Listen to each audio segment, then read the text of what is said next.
제가 기도를 하고 시작하도록 하겠습니다. 기도하겠습니다.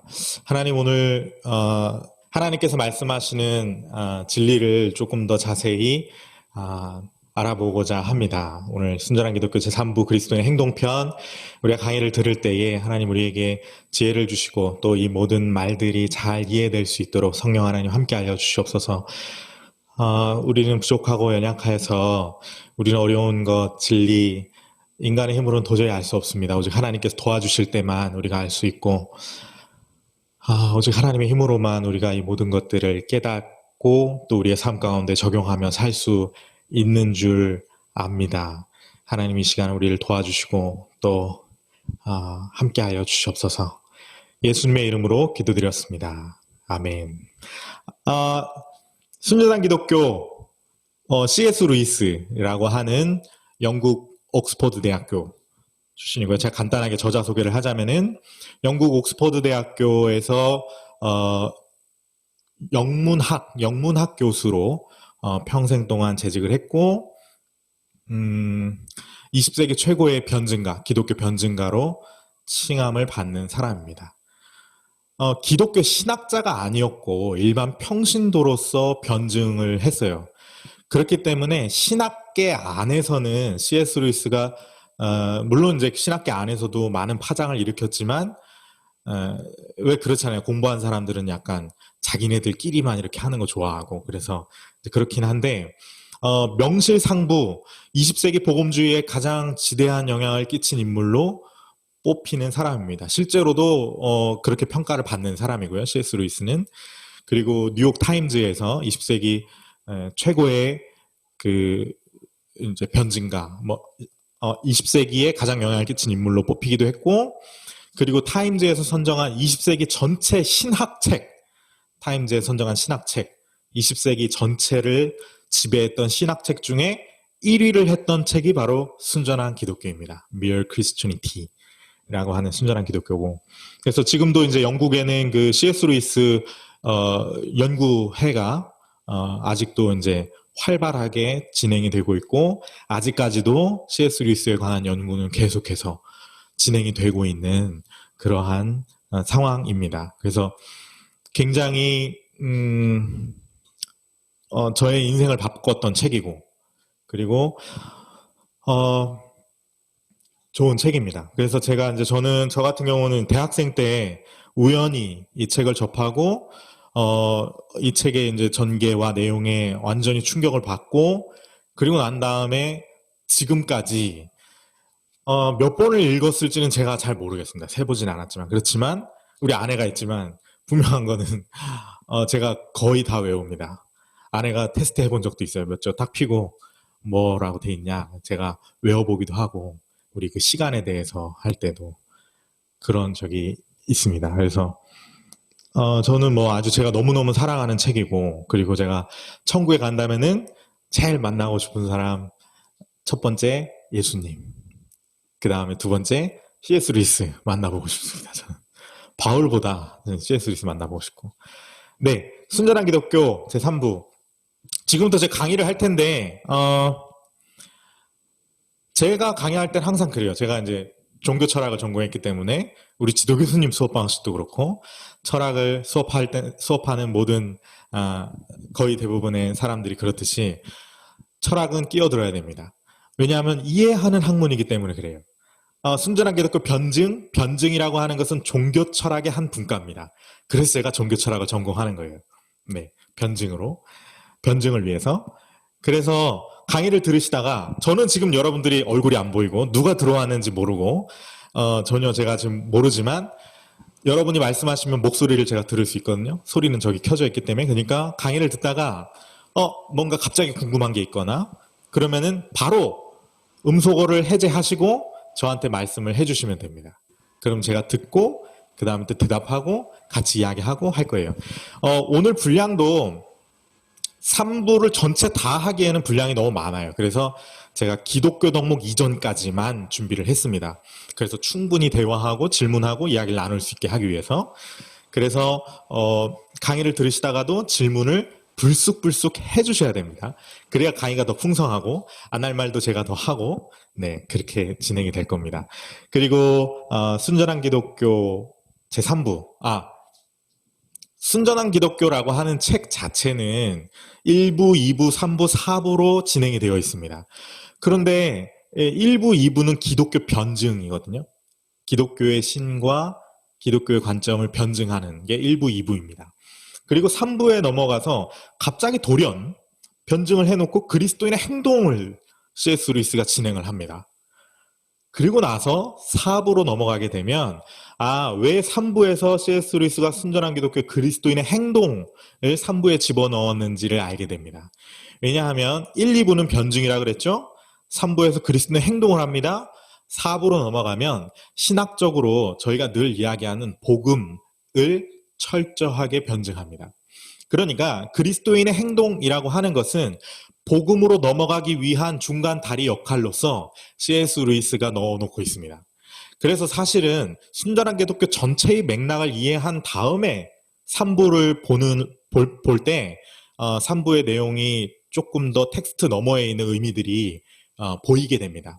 그래서 제가 지금 오늘 강의를 할 때는 순전한 기독교 3부에 나오는 텍스트 그대로를 강의하는 것이 아니고 제가 충분히 소화한 상태에서 제 3부를 이해하는 내용으로 제가 여러분과 함께 이야기를 나눌 겁니다. 그러나 C.S. 루이스가 이야기하는 것과 제가 지금 강의하는 것은 다르지 않습니다. 똑같은 맥락이에요. 같은 맥락이에요. 그래서 여러분들도 순전한 기독교가 있으시고 없으신 분들은 꼭 구매를 하시고 구매를 하셔서 요 강의가 듣고 난 다음에 아마 여러분들 분명히 흥미가 생길 거예요. 이 책이 이렇게 재밌는 책이란 말이지. 1, 2부는 건너뛰십시오. 지루하고 어렵고 재미없을 수 있습니다. 그리고 여러분이 이미 하나님을 믿고 있기 때문에 변증은 건너뛰셔도 됩니다. 그러나 여러분들 정말 깊은 복음을 이해하기 위해서 3부 꼭 읽어보시기 바랍니다. 3부만 꼭 이렇게 찾아서 읽어보시고 3부가 재밌으셨다면 자연스럽게 4부도 재밌게 읽히실 수 있을 겁니다. 네. 그래서 보통 이제 순전한 기독교 읽으시는 분들이 1, 2부를 못 넘어가기 때문에 3, 4부로 진입을 못 하시는 분들이 많이 계세요. 우리가 그렇잖아요. 우리가 이제 어려운 책을 삽니다. 그러면은 이게 책꽂이에 꽂아놓고 읽어야지 하지만은 진도를 잘 못 빼죠, 이제 그죠? 그래서 순전한 기독교도 구매는 해놓고 많이 이제 가지고는 계시지만 진도를 쉽게 뺄 수 없는 그러면서 약간 1, 2부 지나가면서 약간 멍해지면서 3, 4부는 뭐 이렇게 지나가는 그런 경우가 있는데 오늘 이 강의를 들으시고 3, 4부를 꼭 읽어보시기 바랍니다. 네. 그리스도인의 행동 편. 그래서 그리스도인의 행동, 이 행동이라고 하는 것을 다른 말로 윤리라고도 이야기를 하고요. 도덕 뭐 이렇게도 이야기를 하죠. 그러니까 오늘은 기독교 윤리에 해당되는 기독교 윤리학에 해당되는 성서 윤리학, 뭐 기독교 윤리학 다 같은 말입니다. 네, 그것에 해당되는 내용들을 좀 다뤄볼 예정입니다.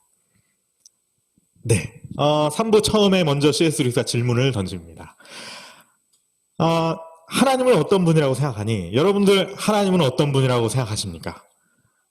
하나님은 어떤 분이라고 생각하십니까? 네, 누가 있는지 모르기 때문에 제 질문을 구체적으로 던질 수는 없습니다. 여러분들이 저를 배려하는 마음에서 툭툭 대답을 잘 해주시면 너무너무 감사하겠습니다. 하나님은 신실하신 분 같습니다. 하나님 신실하신 분. 네, 오늘 이제 그리스도의 행동, 윤리 도덕 편이니까 연관된 질문이 있는데 C.S. 루이스가 이제 어떤 한 초등학생한테 질문을 해봤대요. 너 하나님이 어떤 분이라고 생각하니? 그랬더니 초등학생이 이렇게 대답을 했다고 합니다. 누가 재미있게 지내나 맨날 감시하다가 결국은 회방을 놓는 분이요 라고 대답을 했다고 합니다. 여러분 중에 혹시 공감이 되시는 분이 있을지 모르겠습니다. 저도 과거에는 좀 공감이 됐던 말입니다. 누가 재미있게 지내나 감시하다가 결국은 회방을 놓는 분이 하나님이다. 왜 그러냐 하면 성경을 펼치면 윤리 도덕에 대한 말들이 정말 많이 나옵니다. 이렇게 해라 저렇게 해라. 뭐 대표적으로 구약 성경을 펼치면은 율법이 있죠. 이렇게 뭐 하라 뭐는 하지 말라 말이 너무 많아요. 그러니까 하나님 말씀대로 살려고 한다면 내가 뭐 하나도 인생에 즐기고 재밌을 게 하나도 없어지는 것과 같죠. 그래서 그러한 도덕, 윤리에 대해서 3부에서 자세하게 루이스가 다루기 이전에 먼저 도덕은 어떤 것인가 라고 하는 것을 C.S. 루이스가 먼저 정립을 하고 넘어갑니다. 우리도 이게 반드시 필요합니다. 기독교 윤리, 기독교 도덕, 그리고 여러분들이 실제로 성경을 읽으실 때 성경에서 예수님의 명령, 바울의 명령, 사도들의 명령을 대하실 때도 도덕이라고 하는 관점이 성경적으로 어떤 것인지를 알고 넘어가셔야 합니다. 자, 도덕은 어떤 것인가 한번 보기를 줄 테니까 이 중에 어떤 보기가 맞는지 한번 생각을 해보도록 하겠습니다. 먼저 첫 번째는 도덕, 윤리라고 하는 것은 선과 악의 기준이 되는 것이다. 그게 도덕이다. 무엇이 선이고 무엇이 악한 건지 가려내는 기준, 그걸 도덕이라고 한다. 맞을까요? 틀릴까요? 그다음 두 번째, 최선을 다해 실천해야 하는 것. 도덕이라고 하는 것은 우리가 마땅히 최선을 다해서 실천해야 하는 것이다. 더군다나 그리스도인이라면 마땅히 최선을 다해서 내가 실천해야 하는 것이 도덕이다. 그게 도덕이다. 세 번째, 완벽히 실천하는 것이 불가능하다. 도덕이라고 하는 것은. 그렇기 때문에 포기해야 하는 것이다. 그러니까 정말 복음을 알고 예수 그리스도의 십자가 대속을 안다면은 완벽히 실천하는 게 불가능해. 너무 우리는 인간은 다 죄인이고 불완전하니까. 그러니까 도덕이라고 하는 것은 그냥 포기해버려야 돼.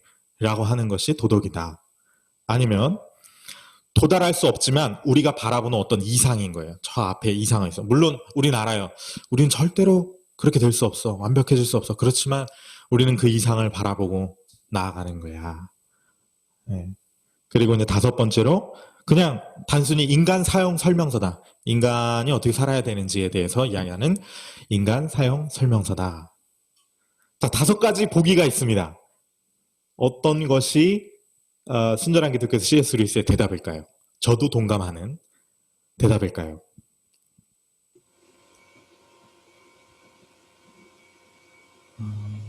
없나요? 자, 다 뭐 조금씩 맞는 것 같긴 해요. 그죠? 뭐 선과 악의 기준이 되는 거, 뭐 맞다는 생각도 들고. 근데 이제 이 다섯 가지 대답 중에 결론적으로는 C.S. 루이스가 선택하고 있는 도덕의 의미는 인간 사용 설명서입니다. 그런데 사실 이 네 가지 보기가 틀렸다라는 것을 아는 것이, 그 근거를 아는 것이 굉장히 우리에게 중요합니다. 자, 먼저 첫 번째, 선과 악의 기준이 되는 거. 뭐 우리가 선과 악을 따질 때 도덕적으로 옳지 않은 것을 악이라고 하고 옳은 것을 선이라고 합니다. 그러니까 맞는 것 같기도 해요. 그렇지만 좀 더 근본적인 의미에서 사실 이건 도덕이 될 수 없습니다. 선과 악의 기준이 되는 것이라는 것은 십계명을 잘 지키느냐 지키지 않느냐로 선과 악을 따지는 것이 아닙니다. 그건 유대교예요. 네. 진리는 그렇지 않습니다. 진리는 뭘까요? 선과 악의 기준이 되는 것은 오직 하나님입니다. 어떤 기준이라는 건 없어요. 하나님 자체가 기준이 되기 때문입니다. 하나님 자체가 기준이 되어서 그분과 다른 것은 악입니다. 그분 자체는 선이에요. 선과 악의 기준이 되는 도덕이라고 하는 명시되어 있는 규정이라고 하는 것은 실제로는 없습니다. 네, 그런 건 없어요. 최선을 다해 실천해야 하는 것, 그런 거 아닙니다. 최선을 다해 실천해야 하는 것이라고 했을 경우에 결국 우린 율법주의자가 될 수밖에 없습니다. 완벽히 실천하는 것이 불가능하기 때문에 포기해야 하는 것? 그럼 그건 우리 구원파가 대표적이죠. 영지주의. 구원파는 현대 이단이 아니에요. 고대 때부터 있었던 영지주의 이단입니다. 완벽히 실천하는 게 불가능하니까 예수님이 오신 거야. 그러니까 우린 윤리도덕을 지킬 필요가 없어 라고 이야기하는 겁니다. 그건 틀렸다는 겁니다. 도달할 수는 없지만 우리가 바라보는 이상? 아니요. 도덕은 이상이 아닙니다. C.S. 루이스는 이걸 강력하게 경고합니다. 도덕이 이상으로 삼는 순간 그건 우리는 우쭐대는 우월주의자가 될 수밖에 없어요. 자, 왜 그런지 봅시다. 이런 예를 듭니다. 수학 문제를 푼다고 합시다. 수학 문제를 푸는데 계산을 완벽하게 하려고 노력해요. 그죠? 근데 어떤 수학도 완벽하게 수학을 100점 맞고 영원히 수학에 절대 틀리지 않을 수 있을까요? 아니요. 아인슈타인도 때때로는 실수를 범할 수도 있어요. 그렇죠? 인간은 완벽하지 않으니까. 그렇지만 한 문제 한 문제를 대할 때마다 늘 그 완벽이라는 이상을 향해서 우리가 수학 문제를 풉니다. 그런데 그렇게 생각하면 어떻게 되냐면 내가 계산을 완벽하게 했다는 것 자체로 우쭐감을 느끼게 된다는 거예요. 그걸 이상으로 삼았기 때문에. 그런데 사실 C.S. 루이스는 이렇게 반문합니다. 그런데 수학 문제를 틀리지 않으려고 노력하는 건 당연한 거 아니에요? 그건 이상이 아니죠. 그냥 그건 당연한 거죠. 그걸 틀리게 푸는 게 이상한 거지. 내가 틀리고 실수한 건 그건 내가 잘못한 거지만 열심히 안 틀리려고 하는 것 자체는 이상이 아니고 그냥 그건 당연한 거라는 거예요. 1 더하기 1이 2라고 하는 것을 최선을 다해서 추리했다고 해서 그것이 우리의 이상이 아니라는 겁니다. 그래서 도덕에 대한 관점, 오해를 C.S. 루이스가 여기서 격파를 하고 있는 겁니다. 도덕은 그런 이상이 아니에요.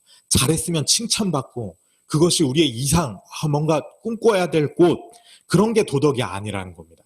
도덕은 뭐냐? 도덕은 인간 사용 설명서입니다.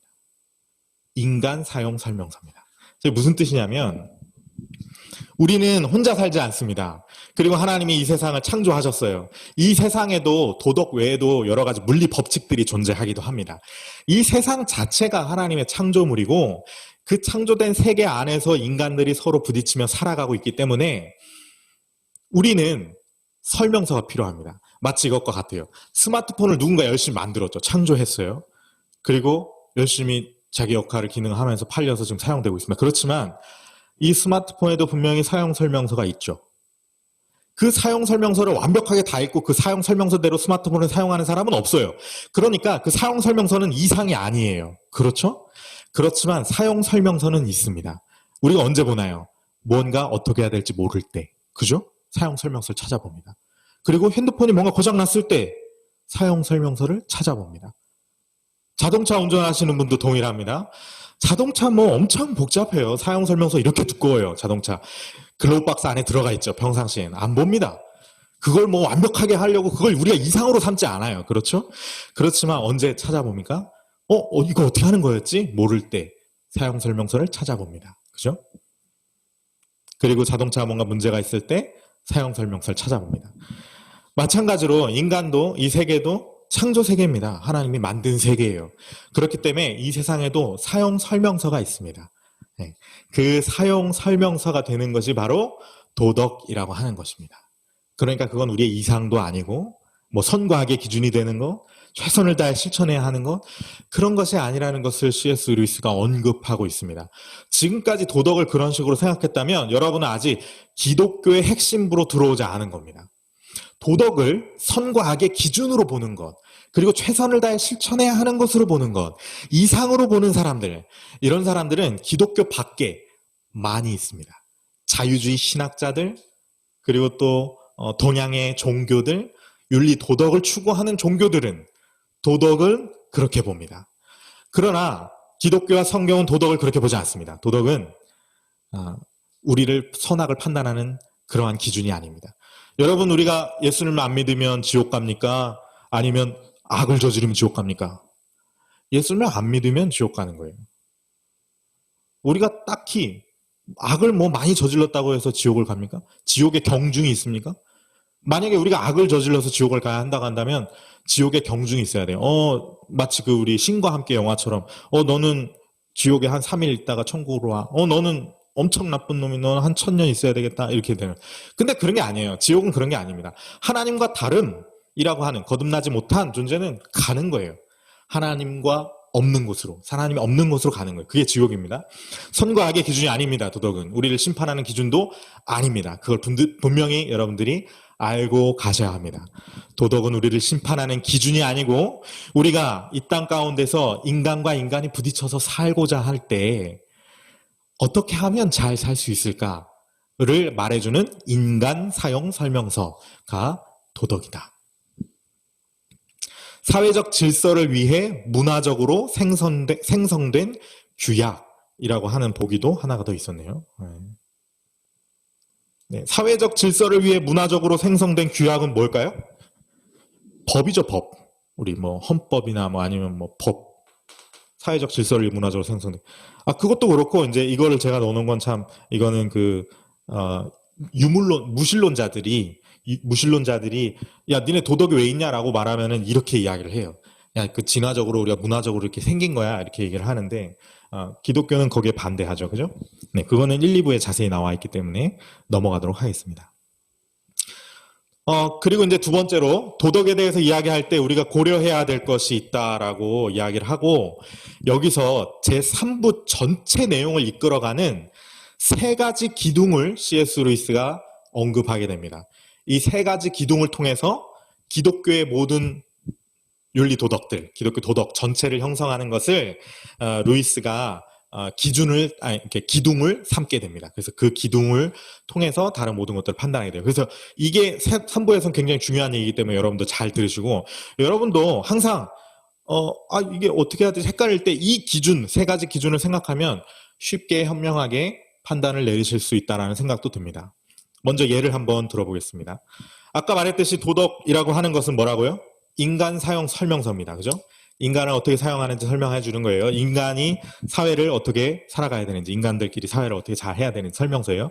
근데 이 설명서를 만들 때는 그러니까 설명서의 내용에는 적어도 이 세 가지가 포함이 돼야 합니다. 한번 예를 통해서 볼게요. 여기 이게 배입니다. 여러분들 보이실지 모르겠지만 이게 이제 아마도 그 미국의 함대, 그러니까 우리 항공모함이나 이런 거를 이렇게 움직일 때 태평양이나 막 이런 데서 이렇게 배가 여러 대가 함께 움직이죠. 이걸 선단이라고 합니다. 선단. 근데 이제 이 배 하나하나가 사람이라고 생각을 해보는 거예요. 그러면은 이 선단 전체는 우리 사회겠죠. 우리 전체의 사회, 인류 사회, 인류의 역사, 인류의 사회, 인류 문명, 선단이겠죠.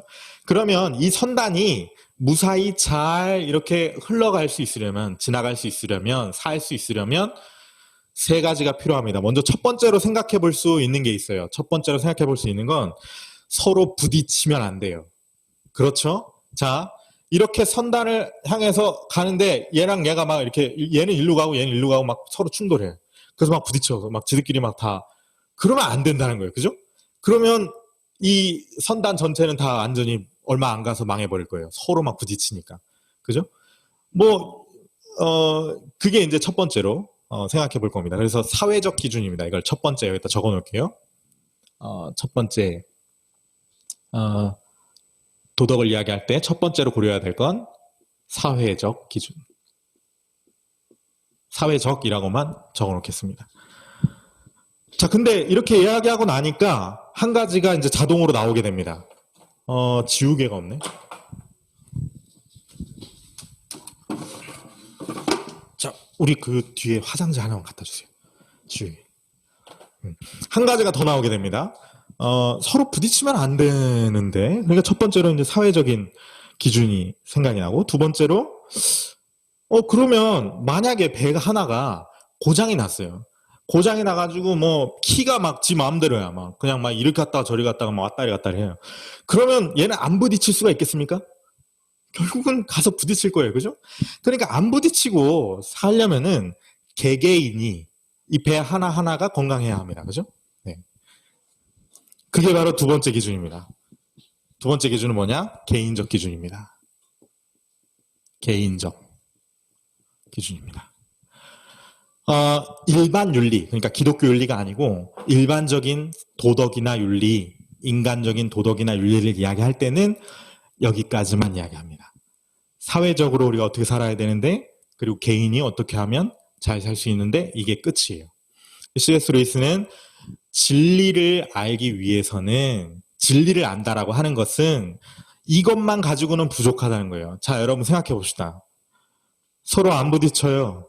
그리고 개인도 그냥 멀쩡해요. 그냥 멀쩡한지 안 멀쩡한지 어쨌든 옆이랑 부딪히지 않을 정도로 가고 있어요. 그러면 괜찮지 않냐 이거예요. 이게 포스트 모더니즘이죠. 그죠? 현대사회의 어떤 윤리 도덕이죠.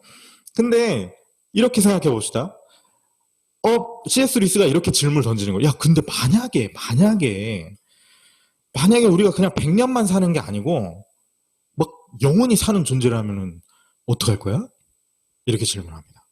그리고 또 이런 질문도 던집니다. 근데 만약에 이 배가 네 배가 아니고 주인이 따로 있고 너는 그냥 빌려서 이 배를 운영하고 있는 거라면 어떻게 할 거야? 그럼 얘기가 달라지겠죠. 그죠? 사회적 개인적인 것만 고려할 때에는 그런 것들은 생각하지 않아도 되는데, 만약에 그런 진리가 있다고 한다면, 만약에 그냥 우리가 영원히 사는 존재고, 그리고 실제로는 이 배가 내가 주인이 아니고 주인은 따로 있고, 그렇다고 한다면 이거에 있어서 수정해야 될 것들이 생기게 되겠죠. 그죠? C.S. 루이스가 바로 그걸 이야기하는 겁니다. 세 번째로 이야기하는 게 바로 방향입니다. 방향. 그러면서 한 가지를 더 이 방향 가로치고 진리라고 이야기할 수 있습니다. 진리. 진리가 뭐냐라고 하는 것을 세 번째로 고려해야 돼요. 그래서 이 세 가지를 고려할 때 비로소 우리가 기독교 윤리도덕, 성경적인 윤리도덕, 진리적인 윤리도덕을 이야기할 수 있게 됩니다. 여기까지만 이야기하면 그냥 이건 이 두 가지만 이야기하면 인간들끼리 그냥 얘기하는 거예요. 인간들끼리만. 진리를 고려하지 않고 이야기하는 거죠. 근데 진리를 고려해야 된다고 합니다. 그러니까 C.S. 루이스는 이 선단 비유에서는 이 진리 세 번째를 이렇게 이야기합니다. 만약에 이 선단이 서로 부딪히지도 않아요. 그리고 개개인의 배들도 그냥 튼튼하게 잘 가고 있어요. 그런 대로. 그런데 아니 미국에 도착해야 될 배가 호주에 도착했다고 한다면 이 선단이 원래 미국으로 갔어야 돼요. 그런데 호주에 도착한 거예요. 그럼 완전히 망한 거죠. 이 선단 자체는. 그죠? 똑같은 예도 이 악단의 비유에 있습니다. 교향악단이죠. 교향악단 똑같습니다. 먼저 첫 번째로 고려해야 될 것은 서로 악기들끼리 서로 조화를 이루어야 돼요. 그죠? 사회적인 기준이 필요합니다. 그 다음에 두 번째 고려해야 될 것, 서로 악기들끼리 조화를 이루려면 개개인의 악기들이 튜닝이 잘 돼 있어야 됩니다. 그렇죠? 그러니까 개인적인 기준이 필요합니다. 개인적인 것. 그렇지만 그것만 가지면 안 된다는 거예요. 애국가를 연주해야 되는 상황에서 그걸 모르고 이 교향악단이 그걸 모르고 애국가를 연주해야 되는데 그걸 모르고 장송곡을 연주했다고 생각해 보세요. 그럼 이건 완전히 망한 거죠. 그래 C.S. 루이스가 진리를 고려해야만 나머지 두 개가 기준이 잡힐 수 있다는 거예요. 그래서 이 세 가지 기준을 가지고 삼부 전체를 C.S. 루이스가 이끌어가게 됩니다. 자, 한번 볼게요. 사회적 관계, 개인의 내면, 진리, 이 세 가지 제가 써놨네요. 네. 그래서 이 세 가지를 고려해야 된다. 첫 번째, 진리가 무엇이냐? 잠깐만요. 아이고. 고려해야 될 것. 제가 다 했던 말이네요. 네, 진리가 무엇이냐라고 하는 것을 고려해야 된다. 이 배는 내 소유냐? 아니면 다른 주인이 있냐? 100년 남짓 살다가 그냥 끝나는 존재냐, 인간이? 아니면 영원한 존재냐? 이것이 만약에 진리라고 했을 경우에 인간이 영원한 존재이고 내가 주인이 아니고 다른 주인이 원래 있고 하늘에, 그것이 진짜라면 이 두 가지가 수정돼야 된다는 거예요. 네. 그렇게 셰익스피어는 얘기합니다. 네.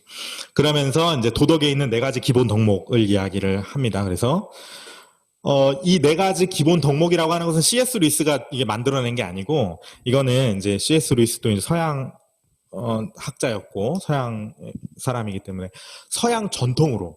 근데 제가 볼 때는 뭐 동양도 크게 다르지 않아요. 왜냐하면 육아에서도 네 가지를 이야기하기 때문에. 그러니까 이게 뭐냐면 이 도덕에 있는 네 가지 덕목이라고 하는 건 뭐냐면, 오래 전부터, 수천 년 전부터 인류의 아주 성인들 있죠. 똑똑하고 아주 천재적인 사람들이 이 윤리 도덕이라고 하는 것을 좀 이렇게 종합을 하려고 했어요. 어떻게든 정리하고 싶어 하잖아요, 인간은. 그렇죠? 그러니까 뭐 신호등에서 건너라, 뭐 다른 사람 때리지 마라, 이런 거 말고 그냥 그걸 다 똘똘 뭉쳐갖고 결국은 그런 행동들을 자아내는 덕목이라고 하는 것이 무엇이냐라고 하는 것을 네 가지로 묶었어요. 그게 바로 첫 번째는 분별이라고 하는 거고요. 두 번째 절제, 그 다음 정의, 그 다음 꿋꿋함이라고 하는 겁니다. 뭐 간단히 보면 분별이라고 하는 것은 무엇이 맞고 틀린지 분별하는 걸 이야기하는 거예요. 그래서 여기서 반드시 뭐가 필요하냐? 지혜가 필요합니다. 지혜라고도 바꿀 수 있어요. 이 덕목 이름을. 지혜, 분별, 그 다음 절제. 절제는 쉬운 말이죠. 그죠? 뭔가 방탕하거나 하지 않고 절제하는 거. 이건 뭐 마약해야 방탕한 겁니까? 그렇지 않죠. 그죠? 예를 들어서 애완동물을 키우는데 애완동물에 너무 강하게 집착한 나머지 애완동물에 절제하지 못하는 것도 절제하지 못하는 겁니다. 그죠? 그러니까 절제라고 하는 것이 꼭 마약, 뭐 술, 이런 거에만 절제가 해당되는 것이 아니고 우리 생활의 모든 것에 있어서 절제가 필요합니다. 연애할 때도 필요해요. 결혼해서도 필요해요. 심지어 누구한테도 필요해요. 자녀한테도 절제가 필요해요. 네. 앞으로 C.S. 루이스가 이야기할 겁니다. 그 다음 정의라고 하는 것은 공정함, 공명정대함이라고 하는 것입니다.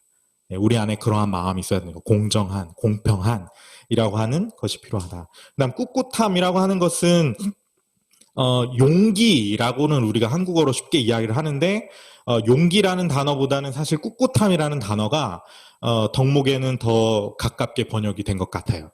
그래서 이 번역가도 번역을 잘한 것 같고 제가 볼 때도 그래서 꿋꿋함이라고 하는 것은 뭔가 이렇게 내가 용기를 내는 것을 이야기합니다. 네, 이것이 도덕에 있는 네 가지 덕목입니다. 이건 C.S. 루이스가 이야기한 게 아니고 원래 기본적으로 윤리 도덕을 고대 때부터 이야기했던 사람들이 이 네 가지 기본 덕목을 이야기를 합니다. 그래서 뭐 서양 철학에서는 그 아리스토텔레스라고 하는 사람이 니코마커스 윤리학이라고 하는 책을 씁니다. 그것이 인류 최초의 윤리학 책입니다. 거기에도 동일하게 4대 덕목이 정리가 되고 그 이후에 기독교 역사에서는 뭐 토마스 아퀴나스라고 하는 사람이 네 가지 덕목을 또 이야기를 하고 정리를 하기도 합니다. 네. 그래서 요거는 도덕에 있는 네 가지 덕목을 루이스가 이야기를 하고 있다는 거죠. 네. 덕목과 관련해서 주목해야 될 사실이 있습니다. 왜 이 덕목을 이야기를 했느냐? 이 덕목이라고 하는 것이 무엇이냐? 그래서 이 뭐 분별, 절제, 정의, 꿋꿋함이 뭐냐? 먼저는 그냥 그렇게 행동하는 것이 덕목이 아니라는 것을 언급합니다. 예를 들어서 분별을 볼까요? 뭐 그냥 내가 분별을 잘 해내요. 근데 그것이 제가 분별이라는 덕목을 갖고 있다라고 하는 것과 다릅니다. C.S. 루이스가 여기서 드는 예가 있는데 이런 예를 듭니다. 테니스 선수가 있다고 칩시다. 아니 꼭 선수를 얘기를 하지 않아도 여러분들이 만약에 어떤 사람이 테니스를 잘 친다. 저 사람 테니스 참 잘 쳐. 라고 이야기를 할 수 있으려면 그 사람은 그냥 뭐 어쩌다 우연히 이렇게 공을 잘 쳐내는 사람이 아니죠. 그죠? 그 사람은 그런 사람이 아닙니다. 어떤 사람이냐면 어떤 상황에서도 어떻게 공이 날라와도 항상 공을 잘 쳐내는 그런 특질, 그런 어떤 그 재능, 어떤 기술을 가지고 있는 사람을 우리가 테니스 잘 친다고 이야기합니다. 똑같아요. 덕목이라고 하는 것도. 분별, 절제, 정의, 꿋꿋함. 어떤 사람이 어떤 사람에게 너는 정말 분별력이 있다, 분별을 한다라고 하는 것은 그냥 뭐 어쩌다가 이렇게 분별을 잘하고 그냥 뭐 지혜에 있으려고 이렇게 노력하는 행동을 하는 그것을 분별 덕목이라고 이야기하지 않습니다. 분별이라고 하는 덕목이 있다라고 하는 있다, 넌 분별이 있다라고 하는 것은 어떤 상황에서도 늘 분별을 하는 지혜를 가지고 있는 상태. 절제도 마찬가지예요. 내가 절제하려고 노력하고 그래서 한 6개월 정도 절제를 좀 잘 해냈다. 그럼 나 이제 절제라는 덕목이 있는 건가? 이게 아니라는 겁니다. 예. 그저 그렇게 행동하는 것이 덕목이 아니에요. 덕목은 내가 그렇게 의식하지 않고도 내 안에서 자연스럽게 나는 늘 이 절제를 해내는 그러한 특질을 가지고 있을 때 그것을 덕목이라고 합니다. 정의, 꿋꿋함 마찬가지예요. 두 번째로 옳은 행동만 하면 내면의 동기는 중요하지 않다라고 생각할 수도 있습니다. 덕목과 관련해서 주의해야 될 점입니다. 그러니까 아까처럼 그냥 덕목이 그냥 그저 그렇게 행동하는 것이라고 한다면은 내가 6개월 동안 절제 잘하고 그랬으면은 나는 그냥 옳은 행동을 했으니까 그러면은 난 정의롭고 꿋꿋함 나 옳은 행동했다. 그냥 그렇게 생각하는 거예요. 그러면은 내면의 동기는 전혀 중요해지지 않죠. 그죠? 그냥 그렇게 행동한 것만 그냥 내가 이렇게 겉으로 보여질 뿐이죠. 그래서 덕목이라고 하는 것은 그것이 아닌 거예요. 덕목이라고 하는 것은 아까 말했듯이 일정한 기질, 일정한 특질을 이야기하는 것이기 때문에 반드시 그 내면의 동기가 중요합니다. 그렇죠?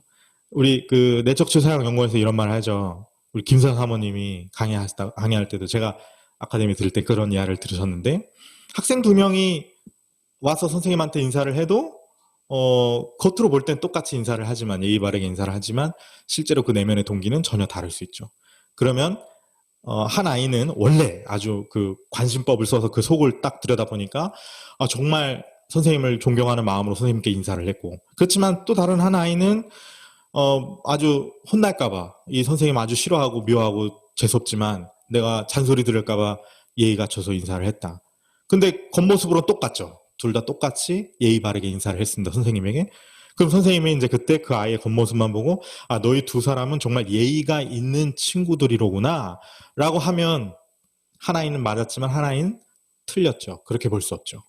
두 번째 아이도 정말 예의라는 덕목을 갖추고 있나요? 아니요. 그렇지 않다는 겁니다. 네, 그렇지 않죠.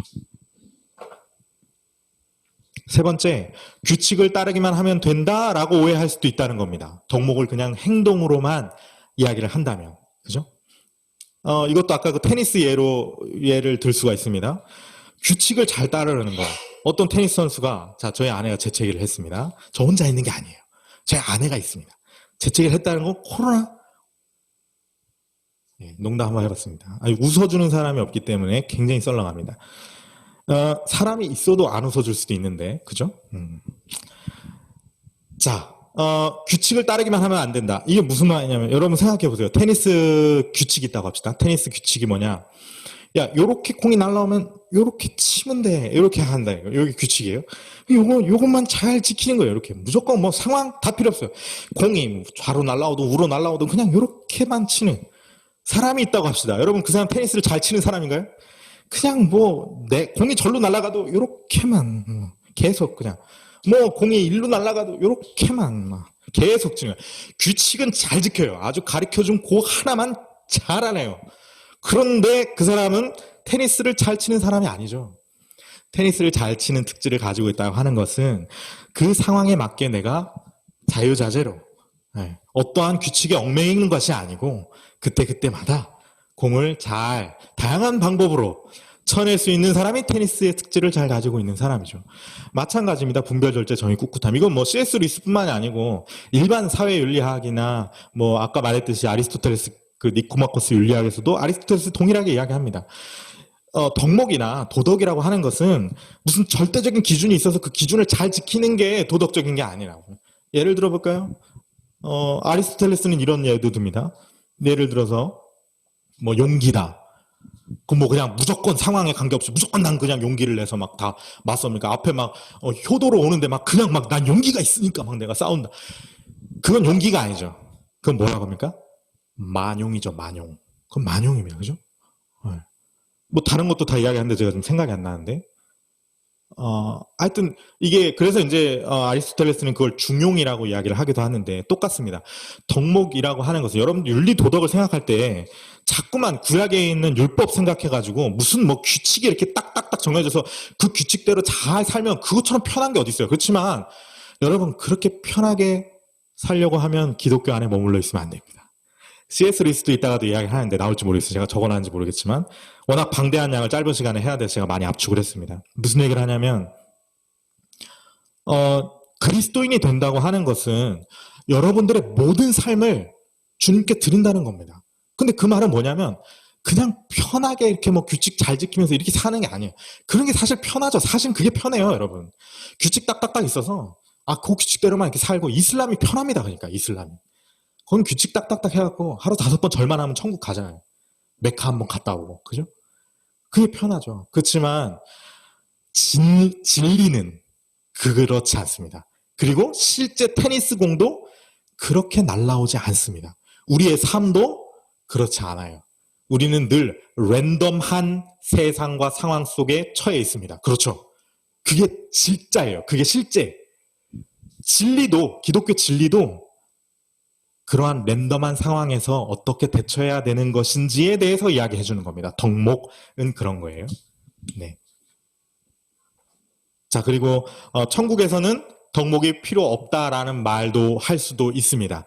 이거는 덕목이 그냥 단순히 규칙 잘 지키고 선과 악의 기준이고 이렇게 생각할 때 도덕을 선과 기준이고 이렇게 생각할 때 야, 천국 가면 이제 이런 거 안 지켜도 돼. 천국 빨리 가고 싶다. 이렇게 생각하는 경우가 있는 거예요. 그렇지만 그렇지 않아요.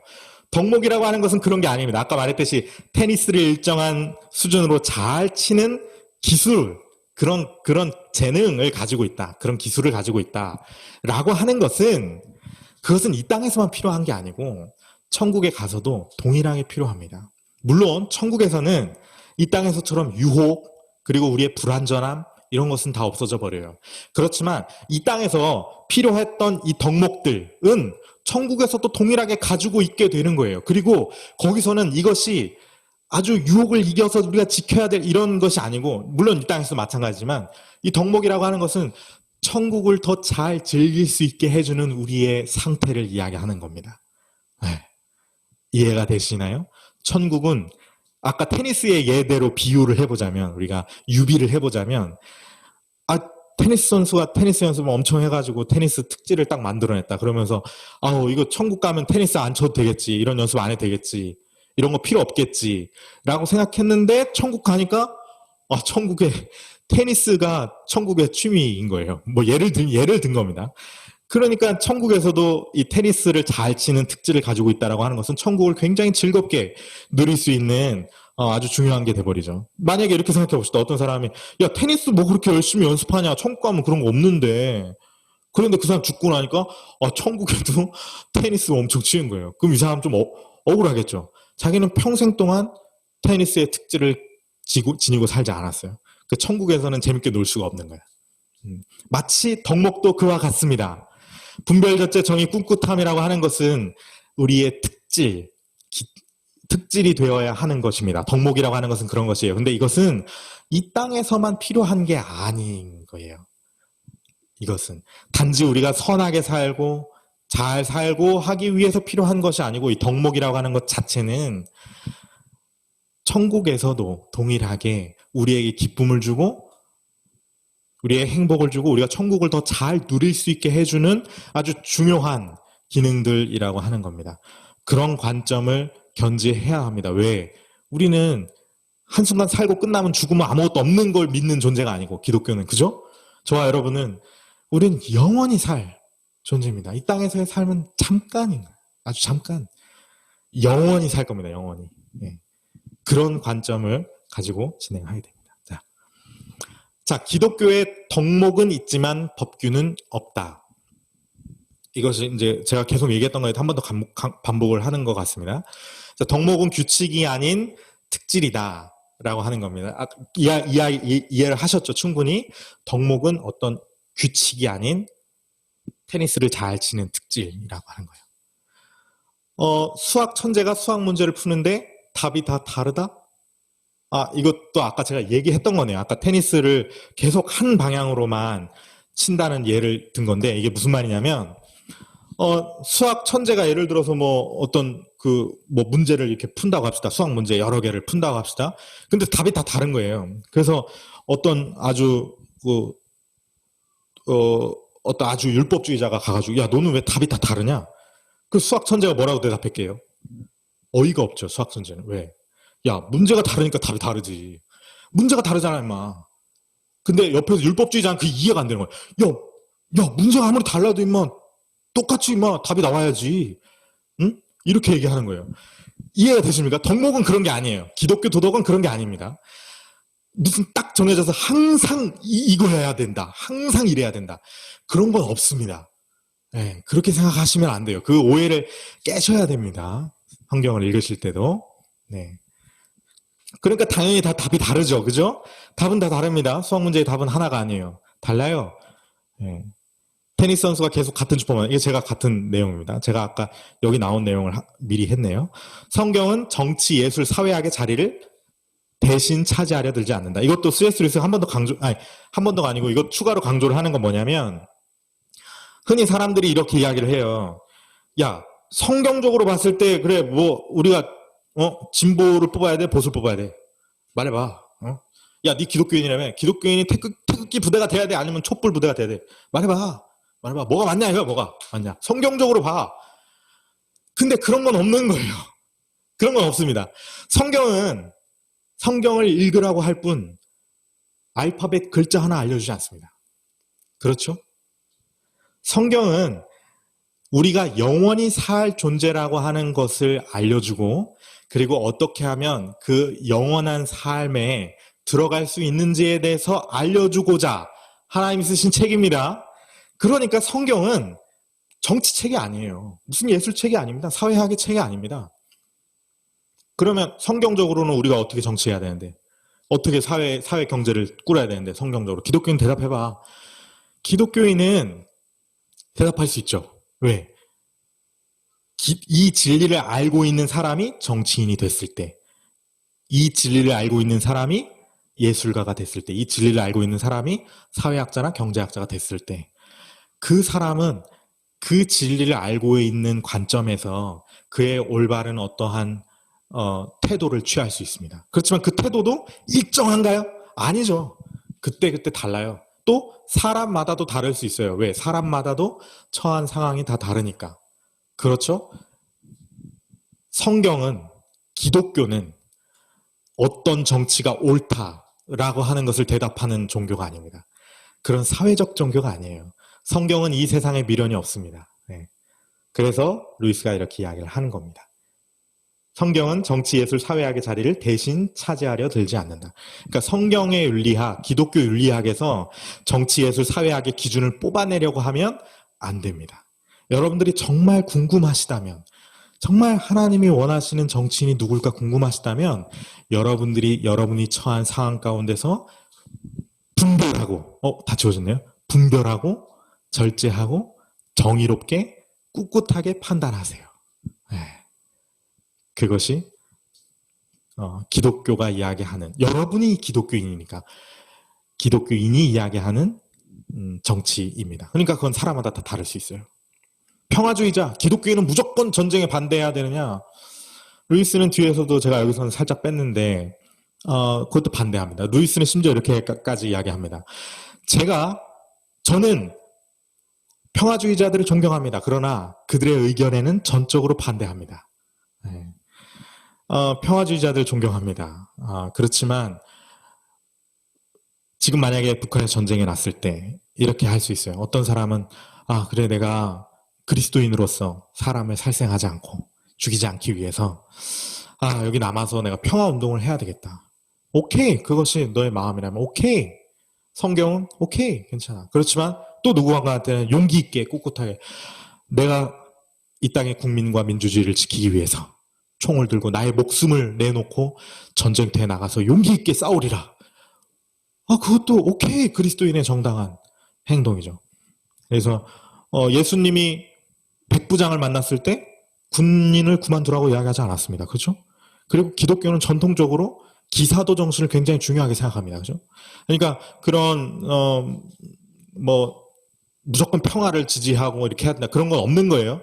계속해서 이제 덕목을 충분히 여러분들이 이해하셔야 됩니다. 이게 아주 3부에서 굉장히 중요하기 때문에, 네, 덕목이라는 것은 규칙, 기준, 그런 것이 아니다라고 하는 것을 여러분들이 충분히 이해하셨으리라고 생각합니다. 그래서 제가 좀 발췌를 해왔는데 한번 읽어보겠습니다. 순전한 기독교에서 이거는 이제 제가 지금까지 했던 덕목 부분의 결말 부분인데 읽어볼게요. 대부분의 경우 사람들이 이 주제에 관심을 갖는 것은, 그러니까 기독교 윤리 도덕에 관심을 갖는 것은 기독교가 말하는 바를 정말 알기 위해서가 아닙니다. 그런 것이 아니라는 거예요. 실제로는 루이스가 볼 때 자신이 속한 진영의 입장을 지지해줄 내용을 기독교에서 끌어다 쓰려는 것일 뿐입니다. 그래서 여기 점점점에 뭐라고 되어 있냐면, 좌파 진영에서 볼 때 기독교 윤리 도덕은 상당히 좌파를 지지하는 것처럼 보입니다. 우파 진영에서 볼 때는 기독교 윤리 도덕은 상당히 우파를 지지하는 것처럼 보입니다. 근데 루이스가 그 두 사람을 천국으로 데려갑니다. 그 두 사람이 천국을 보고 충격을 받습니다. 좌파 진영에 있는 사람들은 천국이 너무 우파적인 것 같아서 충격을 받습니다. 우파 진영에 있는 사람들은 천국이 너무 좌파적인 것 같아서 충격을 받습니다. 그러니까 우리가 기독교의 윤리 도덕을 뽑으려고 할 때 자꾸 거기서 내 편을 찾으려고 하면 안 된다는 거예요. 그럼 벌써 우리는 진리를 발견하는 장애물에 부딪힌 셈입니다. 자, 계속 읽어보겠습니다. 진정한 기독교 사회는 우리 대다수가 진정으로 원하기 전에는 도래하지 않을 것입니다. 천국에 가기 전엔 도래하지 않을 거예요. 그런데 우리는 온전한 그리스도인이 되기 전에는 그런 사회를 원하지 않습니다.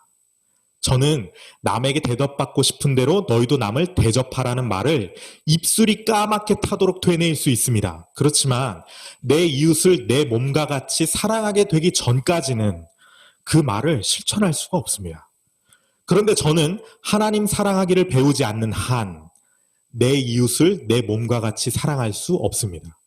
그리고 하나님께 순종하는 법을 배우지 않는 한 그분을 사랑할 수 없습니다. 이미 말씀드렸듯이 이제 우리는 좀 더 내면적인 문제로, 사회적인 문제에서 종교적인 문제로 먼 길을 돌아가지 않을 수 없게 되었습니다. 그러나 가장 멀리 돌아가는 것이 가장 빨리 집에 가는 길입니다. 자, 무슨 말을 하면서 이 덕목에 대한 부분을 결론 맺는 거냐. 자, 세 가지 기준이 있다고 했죠. 윤리, 도덕 생각할 때 사회적인 기준, 개인적인 기준, 그리고 방향, 진리가 무엇이냐. 이 세 가지 중에 루이스가 야, 윤리, 도덕을 이야기할 때 진짜 집중해야 될 건 사회적이고 개인적인 문제가 아니고 진리가 뭐냐라는 거예요. 팩트가 뭔데 그래서. 그 팩트가 뭔지를 알아야 나머지 두 개를 정할 거 아니야. 그죠? 그 이야기를 결론적으로 하고 있는 겁니다. 계속 그 이야기를 한 거예요. 그래서 덕목이라는 것을 이야기했고 구체적으로 우리가 도덕, 윤리, 도덕에 대해서 앞으로 성도덕, 결혼 이런 걸 이야기할 때도 진리가 뭔데, 진짜가 뭔데 라는 것을 알 때 나머지 두 개는 후두둑 떨어집니다. 결론이 나요. 자, 세세한 이야기에 앞서 짚고 나가야 할 인간 분석. 인간 분석에 대해서 C.S. 루이스가 먼저 언급을 합니다. 요것도 이제 윤리 도덕을 생각할 때 중요한 기준입니다. 겉으로 보이는 행동과 심리적 상태입니다. 그래서 이거 근데 우리는 이제 내적출 하시는 분들이라 이것을 구분을 많이 하실 수도 있다고 생각이 듭니다. 내적출 기본적인 관점이 있으니까. 그러니까 뭘 얘기하는 거냐면 군인 3명의 예를 드는데 간단히 제가 이야기를 하자면 군인 3명이 있어요. 그런데 이 중에 이 첫 번째 군인은 아주 용감해요. 그리고 전쟁에 나가서 싸우려고 막 해요. 근데 이 두 군인은 트라우마가 있어요. 어릴 적에. 근데 그 트라우마 때문에 이 공포, 막 공황장애 이런 게 막 찾아오는 거예요. 그래가지고 도저히 전쟁터에 나가서 싸울 수가 없는 거예요. 주저앉아 버렸어요. 이 두 사람. 그래서 이 두 사람을 정신과 의사에게 데리고 갑니다. 뭐 우리 시대로 얘기하면 내적추 세미나에 보낸 거죠. 그 두 사람이 그 어릴 적 트라우마로부터 벗어났습니다. 그죠? 그리고 다시 이제 왔어요. 그런데 이 한 사람은 이렇게 이야기합니다. 이제 옛날에는 그거 막 너무 이 정신적인 트라우마가 심해가지고 못 싸웠는데 이제 나도 이 첫 번째처럼 용감하게 나가서 싸울 수 있게 됐어. 내가 내 쪽줄 잘 받아가지고 열심히 나가 싸워야지 이렇게 이야기합니다. 근데 이 세 번째 군인은 이렇게 이야기합니다. 오케이. 이제 옛날에 나를 괴롭히던 그런 트라우마 같은 거는 없어졌어. 나도 내 쪽줄 잘 받았어. 그런데 그래도 나는 내 목숨이 아까워. 나는 잘 농땡이 치고 절대 앞으로는 전진 안 할 거야. 이렇게 바위 뒤에 숨어가지고 나는 뭐 끝날 때까지 기다릴 거야 이러는 거예요. 그래서 도덕이라고 하는 것은 그 상태를 구분하는 겁니다. 겉으로 보이는 행동과 심리적 상태를 구분시켜주는 겁니다. 첫 번째 그 내적 추로 오기 전에 이 두 사람을 악하다라고 할 수 있습니까? 평가할 수 있습니까? 겉으로 보이는 행동만 보고 야 니네 군인이 왜 이렇게 용기가 없어? 라고 이야기할 수 있습니까? 그렇게 이야기할 수 없다는 겁니다. 그건 심리적 상태죠. 그렇지만 이 두 사람이 내적 추를 갔다 오고 난 다음에는 여기는 이제 이야기할 수 있게 되죠. 그죠? 심리적 상태가 해소되고 난 다음에 이야기할 수 있게 되죠. 그걸 구분시키는 겁니다.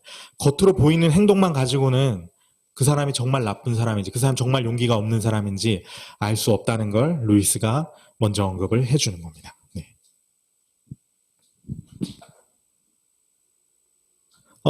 한 가지 더 언급을 하는데요. 이 세 명이 만약에 죽어서 영원히 사는, 이거 제가 이제 뭐 유령을 기우는, 죽으면 유령이 되는 건 아니지만, 뭐 세 명이 이제 죽어서 영원한 곳에 들어가서 산다라고, 우리는 믿잖아요. 그죠? 성경을 믿으니까. 그럴 경우에 여전히, 이 세 사람 안에 있는 특질은 이 사람들에게 영향을 미치게 되겠죠. 영원히. 만약에 이 세 번째 사람이, 그 이기적인 그러한 마음 상태를 가지고 천국에 갔다. 이 사람에게는 그것이 천국이 되지 못할 거라고 C.S. 루이스가 이야기를 하는 겁니다. 왜냐하면 천국은 그런 마음 상태로는 어떤 것도 누릴 수 없는 곳인 거예요. 그럼 뭐 우리가 이해하기는 힘들지만 그런 곳이라는 거예요. 천국 자체가. 그러니까 무조건 우리가 막 그런 마음 상태가 돼야지 천국에 갈 수 있다 이 얘기를 하는 것이 아니고 어찌됐든 이 특질이라고 하는 것 자체, 마음 상태라고 하는 것 자체는 영원히 산다라고 가정했을 때 고려해야 될 것들이 있다라고 하는 것을 C.S. 루이스가 이야기를 합니다. 네, 그런 것들 이야기하는 거예요. 자, 이제 본격적으로 지금 1시간 동안 제가 강의를 했는데 1시간 동안 도덕 그리고 덕목 그리고 우리가 기독교 윤리를 생각할 때 어떻게 생각해야 되는지에 대해서 충분히 이야기를 했다고 생각이 듭니다. 그래서 이제부터 성도덕 그리고 이제 결혼 그 다음에 가장 큰 죄 이렇게 해가지고 3개가 진행이 될 텐데 잠시만요. 그 전에 먼저 지금까지 했던 이야기들의 좀 질문을 먼저 좀 받아보고 그 다음에 진행을 하도록 하겠습니다. 왜냐하면 이제 이 성도덕으로 넘어가고 뭐 결혼 얘기로 넘어가고 하면은 거기서 또 많은 질문들이 생길 수 있기 때문에 먼저 지금까지 했던 덕목이라고 하는 것들, 기준, 기독교 도덕이라고 하는 것들에 대해서 질문 있으시면 질문을 받고 넘어가도록 하겠습니다. 저 하나 이해가 잘 안 되는 게 있는데, 기독교 윤리 도덕에 고려해야 될 3가지 기준이 사회적, 개인적, 그리고 제일 중요한 게 방향, 진리성이라고 했는데, 그러면 그 다음에 얘기하신 4가지 덕목을 얘기한 게 그 방향성, 진리가 그 중에 가장 대표적인 게 분별, 정죄, 정의, 꿋꿋함이기 때문에 그 덕목을 얘기해 주신 건가요? 아닙니다. 그러네요. 그렇게 생각할 수 있겠네요. 네, 그 부분을 제가 그냥 건너뛰었기 때문에 사회적, 개인적 진리를 고려해야 한다는 것은 우리가 윤리 도덕을 이야기할 때 고려해야 될 3가지를 루이스가 언급을 한 거고요. 아까 말했듯이 분별, 그것도 한번 적어볼까요? 분별, 절제, 정의, 그 다음에 꿋꿋함. 자, 요거는 도덕이라고 하는 것을 실천하는 덕목 4가지입니다. 네. 그러니까 도덕이라고 하는 것을 실천하는 말할 수 있는, 그러니까 실천하게 하는 덕목, 기술, 도덕이라고 하는 테니스를 잘 칠 수 있게 해주는 기술 4가지는 분별, 절제, 정의, 꿋꿋함이라고 하는 겁니다. 그러니까 이거는 도덕을 생각할 때 고려해야 될 3가지를 이야기한 것이고, 그 다음에 이것은 도덕에 있는 덕목을 4가지를 이야기한 거예요. 말이 어렵네. 도덕을 할 수 있게 해주는 특질 4가지. 도덕을 할 수 있게 해주는 게 아니고 도덕에 필요한 특질 4가지. 분별, 절제, 정의, 꿋꿋함 이렇게 되는 것 같습니다. 그러면 도덕이 인간 사용 설명서라고 하셨는데, 인간 사용 설명서라는 거는 우리가 잘 모르는 거, 그리고 사람들끼리 어떻게 살아야 될지, 그런 순간들의 도덕이 어떻게 해야 돼, 이렇게 인간끼리 잘 살 수 있다라고 하는데, 그러면 그걸 뒷받침해주고 그런 게 이 덕목이라는 건가요? 그렇죠. 맞습니다. 빙고. 네. 우리가 이 땅을 잘 살 수 있게 해주는, 네. 그리고 나를 어떻게 하면 잘 운영할 수 있게 해주는 것인가를 생각하는 것이 도덕이라는 겁니다. 그게 도덕이에요. 네, 그게 도덕. 그런데 그걸 생각하려고 하다 보니까 고려해야 될 3가지가 있는데 그게 뭐냐면 사회적인 거, 개인적인 거 뿐만이 아니고 진리가 뭔데, 팩트가 뭔데 라고 하는 것까지 고려를 해야 된다는 거예요. 그리고 루이스는 결론적으로 이게 팩트가 뭔데 라고 하는 것이 제일 중요하다라는 걸로 결론을 내린 겁니다. 정리가 됐나요? 그 덕목에서 4가지가 있었잖아요. 네. 근데 그거를 이제 테니스 선수에 비유해서 네. 그 덕목이 있다라고 했을 때 테니스 선수가 정말 어떤 곳으로 와도 잘 치는 것처럼 덕목이 있다라고 하는 말도, 그러니까 한 번의 그런 게 아니라 여러 번의 그런 뭐라 해야 되나, 스킬이 있다고 해야 되나? 그런 식으로 잘 해야 되는 거잖아요. 어떤 상황 속에서도. 근데 그게 제가 듣기에는 되게 완벽하게 보였거든요. 근데 그런 덕목도, 그런 자세도 천국 갈 때 들고 가야 그 천국을 누릴 수 있다, 이렇게 이해가 돼가지고, 그러면은 그렇게 막 자유자재로 덕목을 잘 사용하는 사람이 안 되면 천국 가서 많이 못 누리나? 그런 생각이 들었고, 그리고 여기서 있는 그 덕목들을 내가 이 땅에서 살 때 좀 이렇게 키워나가야 되는 그런 부분인가? 음. 그런 생각이 들어서 좀 궁금했어요.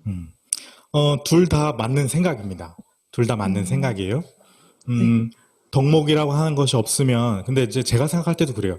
이 덕목이라고 하는 것이 있어야만 천국에서 더 많은 것들을 누릴 수 있을 거예요. 그런데 이렇게 보는 거예요. 지금 오해하고 있는 부분은 이 부분인 것 같아요. 천국에, 그럼 이 땅에서만 이거를 기를 수가 있고 천국에 가서 못 기르느냐, 이 덕목을. 그건 아닌 거예요. 그죠? 네, 네. 천국에서도 여전히 우리에게, 뭐 제가 살면서 분별이라는 덕목을 전혀 익히지 못하고 천국에 갔다고 해봅시다. 예수를 믿어서. 음, 그래도 천국에서도 이 분별이라는 덕목을 얼마든지 내가 얻을 수 있어요. 그죠? 천국도 음, 우리 삶의 연장입니다. 네, 거기 뭐 아주 특별한 그런 곳이 아니고, 천국에 대한 이야기는 다음에 또 C.S. 루이스가 또 뒤에서 또 하게 되는데, 오늘은 못하고 다음에 또 기회가 있으면 하게 될 텐데, 음, 그리고 또 한 가지는, 이런 예도 있습니다. C.S. 루이스가 초등학교 때 이런 예도 들어요. 테니스를 아주 잘 치는 국가대표 선수가 있어요. 그래서 어느 날 이제 동네에서 테니스를 딱 치는데, 그날따라 이 사람 좀 컨디션이 안 좋았는지 국가대표 선수가 쪽팔리게 공을 몇 번 실수를 했어요. 그 사람들이 옆에서 보고, 야, 뭐, 뭐, 국가대표라도 별거 없네? 테니스 못 치네? 그 말이 진짜예요? 아니죠. 그죠? 그러니까 계속해서 그걸 구분하셔야 됩니다. 겉으로 보이는 모습, 우리의 실수, 얼마만큼 성공적으로 해내느냐, 이것과 덕목은 전혀 별개의 문제예요. 덕목이 있어도 우리가 때때로는 몸이 연약하기 때문에, 아니면 뭐 어떤 유혹이 너무 강하기 때문에 우리가 실제로 덕목처럼 행동을 실천할 수가 없습니다. 그 테니스 선수가, 국가대표 테니스 선수가 그날 전날에 뭐 김치볶음밥 매운 걸 먹어서 설사병에 걸려갖고 실수를 했는지 그건 모르잖아요. 근데 그 설사병 때문에 실수를 했다고 해서, 테니스 잘 못 쳤다고 해서, 야, 너에겐 테니스를 잘 치는 특질이 없어 라고 이야기할 수 없다는 겁니다. 그렇죠? 마찬가지로 루이스가 이제 뒤에 사부에 가서도 이런 얘기를 하는데, 예를 들어서 정의를 이야기할 때 두 사람을 비교를 해봅시다. 어떤 사람은 어릴 때부터 너무 좋은 가정 환경에서 살았어요. 늘 정의롭고 인자하신 부모님 밑에서 행복하게 금수저로 잘 살았어요. 그리고 그 사람이 나중에 돈을 많이 벌어서 아주 훌륭한 곳에다가 수백만 원, 수백만 원 너무 작죠. 수십억을 막 기부를 하고 막 이렇게 했어요. 그 사람들이 막 대단하다고 합니다. 그 사람 굉장히 어떤 정의를 실천을 했죠. 정의라는 특질이 있는가? 근데 두 번째 사람은 이런 사람입니다. 이 사람은 어릴 때부터 뭐 아주 안 좋은 가정 환경에 자라가지고 뭐 버려졌다든지, 아니면 고아원에서 자라면서 나쁜 사람들과 어울리고 전혀 좋은 특질을 발휘할 수 있는 능력이 없는 사람이었어요. 근데 이 사람이 어느 날 예수님을 믿습니다. 그리고 자기와 늘 함께 어울리던 나쁜 친구들 사이에서 쪽팔림을 무릅쓰고 길거리에 넘어진 사람을 도와줍니다. 예를 들어 봅시다. 아주 그 첫 번째 사람과 두 번째 사람은 똑같이 정의를 행했지만, 두 번째 사람은 아주 하찮죠. 길거리에 있는 사람은 그냥 잠깐 도와준 거에 불과해요. 그렇지만 하나님이 볼 때는 오히려 두 번째 사람에게 정의라는 특질이 생겼다라고 말할 수 있는 거예요. 왜? 첫 번째 사람은 단지 자기가 그렇게 생활했고 그러한 상처가 자기가 없기 때문에 몇십억씩 기부하는 것이 그렇게 어렵지 않을 수도 있습니다. 물론 그 사람에도 어렵겠죠. 자기 돈을 준다는 건 어려운 일이에요. 그 사람에게도 어느 정도의 정의가 있을 거예요. 그렇지만, 가정을 하는 거예요. 그렇지만 그 사람에게 있는 것보다 그 평생 동안 안 좋은 환경 속에서 살아왔음에도 불구하고 그 조롱을 무릅쓰고 길거리에 있는 사람을 도와주는 그 사람이 오히려 더 큰 정의를 발현했을 수 있다라는 겁니다. 그렇죠, 그죠? 그러니까 거듭해서 이 덕목이라고 하는 거, 우리에게 있는 덕목, 우리 안에 있는 덕목이라고 하는 것은 절대로 겉으로 보이는 걸로 알 수 없어요. 우리 저희 교단에 있는 유명한 부흥 강사이신 장경도 목사님이 이런 말 하죠. 세상에서 교회 사람들 욕한다는 거야. 교회 다닌다 그러면서 젖다기로 살아. 이렇게 얘기한다는 거예요, 세상 사람들이. 근데 장경도 맞아요. 목사님이 이렇게 대답한다는 거야. 야, 근이 예수 안 믿었으면 더 했어. 예수 안 믿었으면 더 했다는 거예요. 그나마 예수 믿으니까 그만큼 하는 거예요. 그만큼. 음, 5천만 원 헤쳐먹을 거 500만 원 해먹는 거 예수 믿어서 그만큼 해먹는 거라고. 그러니까 근데 그 말이 저는 너무 이 C.S. 루이스하고 맞는데 C.S. 루이스도 뒤에서 비슷한 이야기를 해요. 뭐 화이트 스마일 치약 광고 예를 들기도 합니다. 그러니까 영국에서 화이트 스마일 치약 광고에서 이 치약을 쓰면 이빨이 하얘집니다라고 광고를 했다고 해봅시다. 매일같이 그 화이트 스마일 치약을 쓰는 영국의 어떤 백인 청년보다 치약이라고는 구경도 못 해본 아프리카 흑인 청년의 이빨이 더 새하얘. 그렇다고 해서 그 화이트 스마일 치약 광고가 거짓말이라고 이야기할 수 있냐는 거예요. 그렇지 않죠. 그죠? 그게 아닌 거예요. 그런 걸로 판단할 수 있는 게 아닙니다. 그죠? 항상 상황과 환경과 그 개인을 고려할 때 이걸 알 수 있어요. 그죠? 무슨 말인지 그러면 아시겠죠? 그죠? 네, 그러면은 그 상황과 환경과 개인을 고려할 수 있는 사람이 사람은 아닌 것 같은데, 그러면 아무도 판단할 수 없다는 거예요? 물론 아무도 판단할 수 없다는 언급을 하고 있지는 않지만 한 가지 이제 뒤에도 나오는데 의미심장한 건 뭐냐면 그걸 판단해야 될 이유가 없습니다. 나에게 분별이 생겼나? 아니, 좀 스포일러지만 제가 미리 언급을 해드리면 만약에 내가 분별이라는 덕목을 갖고 싶다. 절제라는 덕목을 갖고 싶다. 그런 사람이 되고 싶어. 저 특질을 나도 갖고 싶어. 그런 사람이 되고자 할 때는 내가 가만히 주저앉아서 내가 얼마만큼 절제의 덕목이 생겼지? 내가 얼마만큼 분별의 덕목이 생겼지?를 살피고 있으면 절대 이걸 가질 수 없죠. 자, 보세요. 김연아 선수가 스케이트 연습을 할 때 왜 그 유명한 짤 있잖아요. 유명해지기 전에 한창 막 연습을 할 때 이제 기자가 인터뷰를 갔죠. 그래서 기자가 갔는지 누가 갔는지 그 연습하고 있는 김연아 선수한테 이렇게 물어봅니다. 김연아 선수 연습할 때 무슨 생각으로 연습해요? 그랬더니 그 대답 있죠. 짤 혹시 보신 분 있을 거예요. 생각은 무슨 생각해요? 아무 생각 없어요. 그냥 하는 거지. 무슨 생각을 하냐고. 마찬가지입니다. 테니스 특질을 기르기 위해서 테니스 연습을 하는데 야 내가 얼마만큼 테니스가 됐나?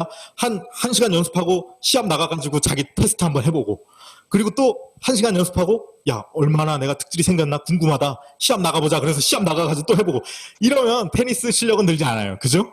마찬가지입니다. 덕목이라고 하는 거 특질이라고 하는 거 똑같아요. 제가 계속 말하죠. 똑같아요.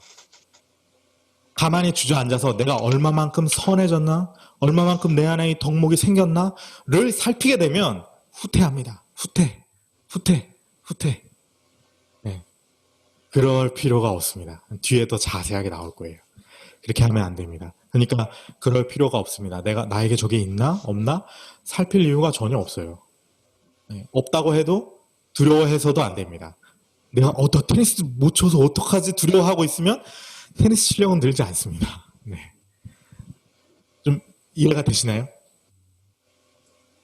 두 가지 정도 아까 첫 번째 질문이 있는데 첫 번째는 아까에 대한 뭔가 제약인 만약 도덕이 아까 전도사님이 말씀하신 것처럼 테니스를 잘 치는 사람이라고 비유를 한다면 테니스를 잘 치기 위해서는 동체 시력 그리고 좋은 손목의 힘, 발이 빠른 거 그런 게 필요하다고 하면 그런 거 하나하나를 덕목이라고 이렇게 예를 들으면 괜찮을까요? 아니죠. 동체 시력, 빠른 운동신경, 이런 건 상황과 환경입니다. 네. 이렇게 볼 수 있어요. 우리는 테니스에서 금메달을 따고, 천국에서 분별 1등 뽑는 그런 게 아니거든요. 내가 동체 시력이 안 좋아요. 그렇지만 내 한계 내에서 열심히 내가 최선을 다해서 테니스 특질을 지녔어요. 그 사람이 만약에 어떤 수술로 뛰어난 동체 시력을 갖게 된다면 그 사람은 좋은 동체 시력을 가지고 테니스를 잘 치는 사람만큼 테니스를 칠 수 있다고 볼 수도 있죠. 그죠? 그러니까 이 특질이라고 하는 것은 우리의 어떤 몸에 있는 게 아닙니다. 우리의 영혼에 있는 거예요. 그렇죠? 우리의 기억에 있고, 우리의 영혼에 있고, 우리의 마음에 새겨지는 거예요. 그러니까 육신과 함께 벗어놓는 게 아니고 천국에 가져가는 거라는 얘기예요. 그러니까 테니스를 잘 치는 특질이라고 하는 것도 좋은 동체 시력에 있는 게 아니에요. 그 잘 치는, 시합에서 1등하는 잘 치는 걸 이야기한 것이 아니고 말 그대로 내가 내 주어진 상황 환경 가운데서도 나 테니스 할 줄 알아. 테니스 칠 줄 알아. 라는 그것을 이야기하는 거예요. 테니스를 칠 줄 안다 라고 하는 것. 이해가 되시나요? 네. 그 두 번째는 도덕은 인간 사용 설명서라고 하셨는데, 네. 근데 이게 사람과 사람 관계 사이에서 우리가 어떻게 올바르게 그런 덕목도를 사용해서 하는 거. 그러면 우리는 사람과의 믿는 자이기 때문에 사람과만의 관계를 짓는 게 아니라 하나님과의 또 관계를 짓잖아요. 그럼 도덕은 하나님과의 관계를 일단 떼어놓고 사람만 집중하는 건가요? 네, 아주 좋은 질문입니다. 정확해요. 루이스는 사부에서 이제 그런 이야기를 언급하는데, 결론, 제가 아까도 근데 살짝 언급했죠. 우리는 선악을 판단하는, 우리가 천국 가고 지옥 가고 하는 것은 도덕으로 기준 잡는 게 아닙니다. 도덕을 잘 지켜야 천국을 가고 이게 아니에요. 그죠? 천국은 예수님을 믿고 거듭나면 천국 가는 겁니다. 네. 하나님과의 관계에 있어서 도덕이 필요한 게 아닙니다. 그걸 루이스가 사실 3부에서 이야기하고 싶은 거예요. 왜? 4부에서 복음 이야기하려고. 4부에서 철저히 복음을 변증하거든요. 삼위일체를 통해서. 근데 이 3부에서 도덕을 짚고 넘어가야 하는 거예요. 왜? 도덕은 인간 사용 설명서지 그걸로 선악을 심판하고 하나님과의 관계가 결정짓는 게 아니야 라는 걸 이야기하려고 하는 거예요. 그래서 성도덕이라고 하면 이렇게 규칙 정해지고 정해져 있는 건 없어. 그렇지만 진리는 있어. 진리가 뭔데? 우린 거기에 집중해야 돼. 규칙에 집중하는 것이 아니고 좀 더 먼 길을 돌아서 내면적인 이야기와 진리에 집중을 해야 돼. 그래야 우리가 그리스도의 행동을 이야기할 수 있어 라는 걸 이야기하는 겁니다. 하나님과의 관계에 있어서 도덕은 필요하지 않습니다. 절대로 그렇게 생각하는 순간 하나님은 없습니다. 네. 자, 한번 넘어가겠습니다. 이제 벌써 18분이나 됐네요. 네. 자, 이제 구체적으로 이야기를 합니다. 먼저 루이스가 아주 그냥 생활에 있는 모든 것들을 다 이야기할 수는 없어요. 그죠? 여기서 순전한 기독교에서 루이스가 살던 시대에 중요하게 다루어야 된다라고 생각했던 것들을 좀 4가지 정도를 꼽습니다. 루이스가. 그래서 먼저는 성도덕, 그 다음에 그리스도인의 결혼, 그 다음에 용서, 그 다음 가장 큰 죄, 이렇게 4가지를 꼽아가지고 먼저 언급을 합니다. 그리고 이제 뒤에는 오늘은 못하고 다음에 또 기회가 되면 믿음, 소망, 사랑에 대해서 이제 이야기를 하면서 3부를 마치는데, 먼저 이제 성도덕입니다. 루이스는, 오래전 사람이죠. 이제 수십 년 전 사람인데, 왜냐면 1차 세계대전 참전, 군인이었고, 2차 세계대전, 그러니까 이 순전한 기독교는 1940년인가에 아마 출간이 됐던 책이니까. 그렇지만, 시대적으로 영국의 그때 당시의 성적인 상황, 어떤 사회적인 분위기와 지금 대한민국의 상황이 좀 비슷한 것 같아요. 왜냐하면 한국은 좀 늦으니까. 우리는 굉장히 보수적이었다가 근래에 들어서 굉장히 성에 막 개방적인 지금 사회적 분위기가 되어가고 있기 때문에. 근데 루이스가 살던 시대의 영국이 딱 지금 한국 같은 그런 상황이었던 것 같아요. 네, 그래서 지금 봐도 전혀 이질감이 없습니다. 우리가 볼 때. 먼저 성도덕에 대해서 그냥 이렇게 제가 쭉쭉쭉 그 내용을 이야기하고 그 다음에 질문을 받고 또 같이 이해해보는, 그리고 난 다음에 그 다음은 넘어가고 이렇게 하도록 하겠습니다. 그래서 지금 벌써 9시 20분인데 혹시 시간이 안 되시는 분들은 혹은 내일 주일이니까 여러분들이 좀 피곤하다 하시는 분들은 조용히 닫고 나가셔서 주무시고, 그 다음에 제가 녹화본을 제 개인 유튜브에 올려놓겠습니다. 그러면 그걸 또 보시고, 그것도 제가 또 밴드에 공유를 하겠습니다. 그렇게 하시고, 왜냐하면 제가 너무 길어지게 되면 안 될 것 같아서. 그리고 혹시 제가 사랑아, 내가 혹시 너무 길게 끄는 것 같다 그러면, 왜냐하면 제가 여러분들 얼굴이 안 보이니까 눈치를 볼 수가 없어요. 눈치를 보고 이게 눈이 지금 다크서클이 내려가는 것 같으면 제가 끊어야 되는데, 얼굴이 지금 안 보이니까 여러분들이 제가 알 수 없으니까 적당한 시점에서 이제 그만하라고 얘기를 해주세요. 거기서. 자, 성도덕에 대해서 이야기합니다. 먼저 언급합니다. 성욕은 본질적으로 악한 것이 아니다. 지금 이거 강의를 듣고 계시는 분들한테는 그런 오해는 없을 거라고 생각이 듭니다. 성욕이 악하냐? 우리 기독교는 그렇게 보지 않죠. 그죠? 육신의 욕망 자체가 악하다라고 이야기하는 건 회교도인, 그리고 불교인들이 그렇죠. 그죠? 그래서 아주 강한 금욕 적인 생활을 하죠. 그렇지만 성경은 그렇게 보지 않습니다. 왜 그런지 아세요?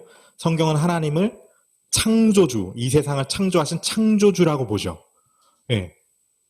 성욕도 하나님이 창조하신 창조의 산물입니다. 그렇죠?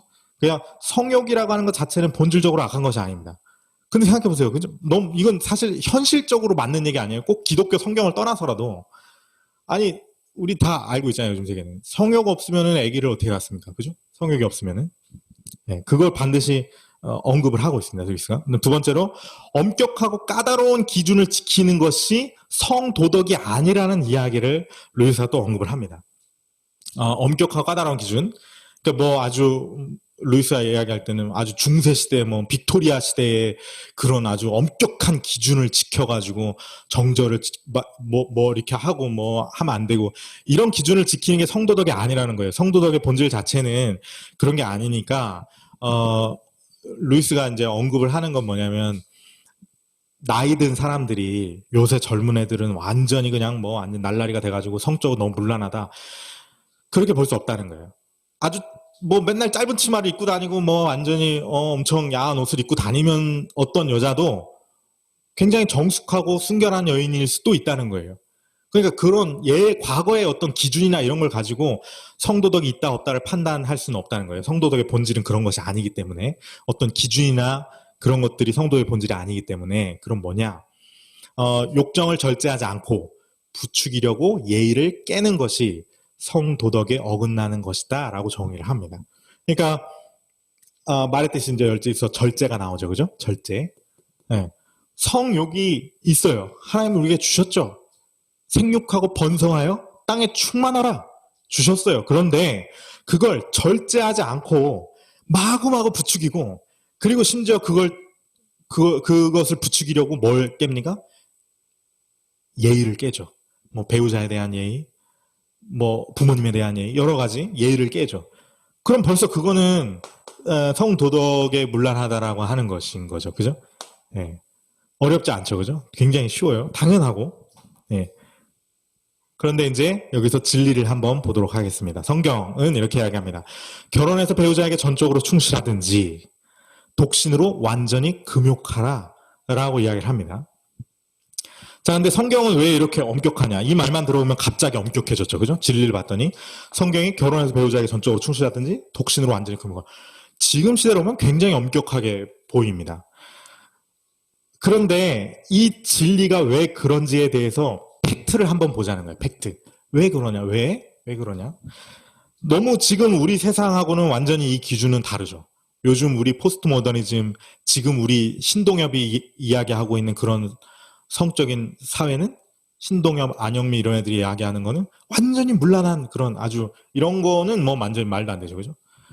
네. 근데 왜 걔는 틀리고 우리가 맞냐? 왜 걔가 틀리고 성경이 맞냐? 라고 하는 겁니다. 자, 성욕은 본능이죠. 우리 육신에 있는 본능입니다. 그죠? 본능. 그런데 다른 본능들과 비교합니다. C.S. 루이스가. 야, 다른 본능하고 한번 비교해보자. 근데 뭔가 이상한 거예요. 뭔가 이상해요. 우리의 성적 본능은 다른 본능들과는 분명히 다릅니다. 예를 들어 볼게요. 뭐 이런 예를 듭니다.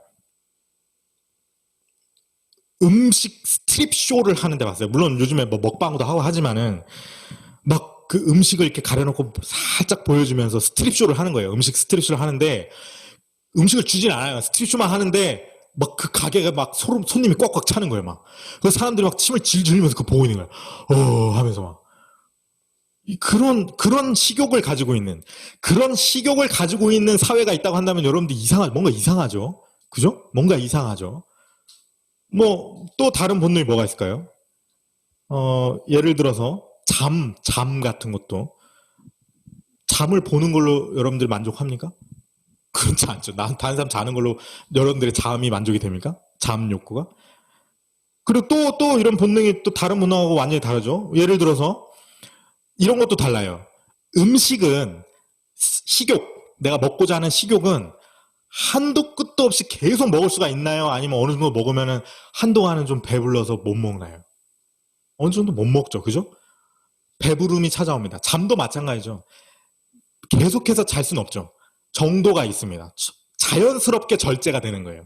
근데 성욕은 그렇지 않죠. C.S. 루이스가 재밌는 얘기를 합니다.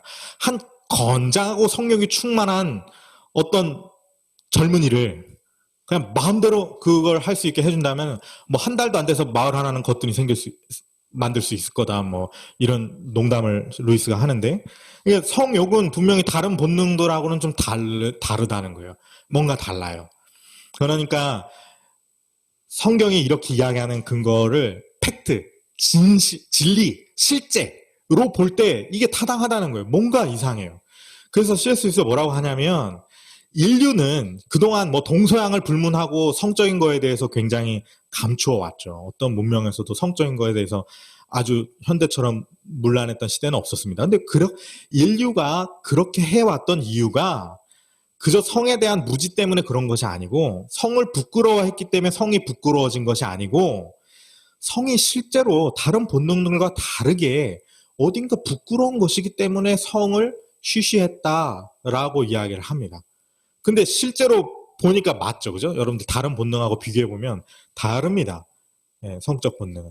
그래서 기독교 교부들은 전통적으로 이렇게 이야기하겠습니다. 뭐 어거스틴도 그러고, 아담이 타락할 때 타락한 것 중에 뭔가 이 본능들 중에 성적 본능이 타락을 했다라고 추정을 하기도 했어요.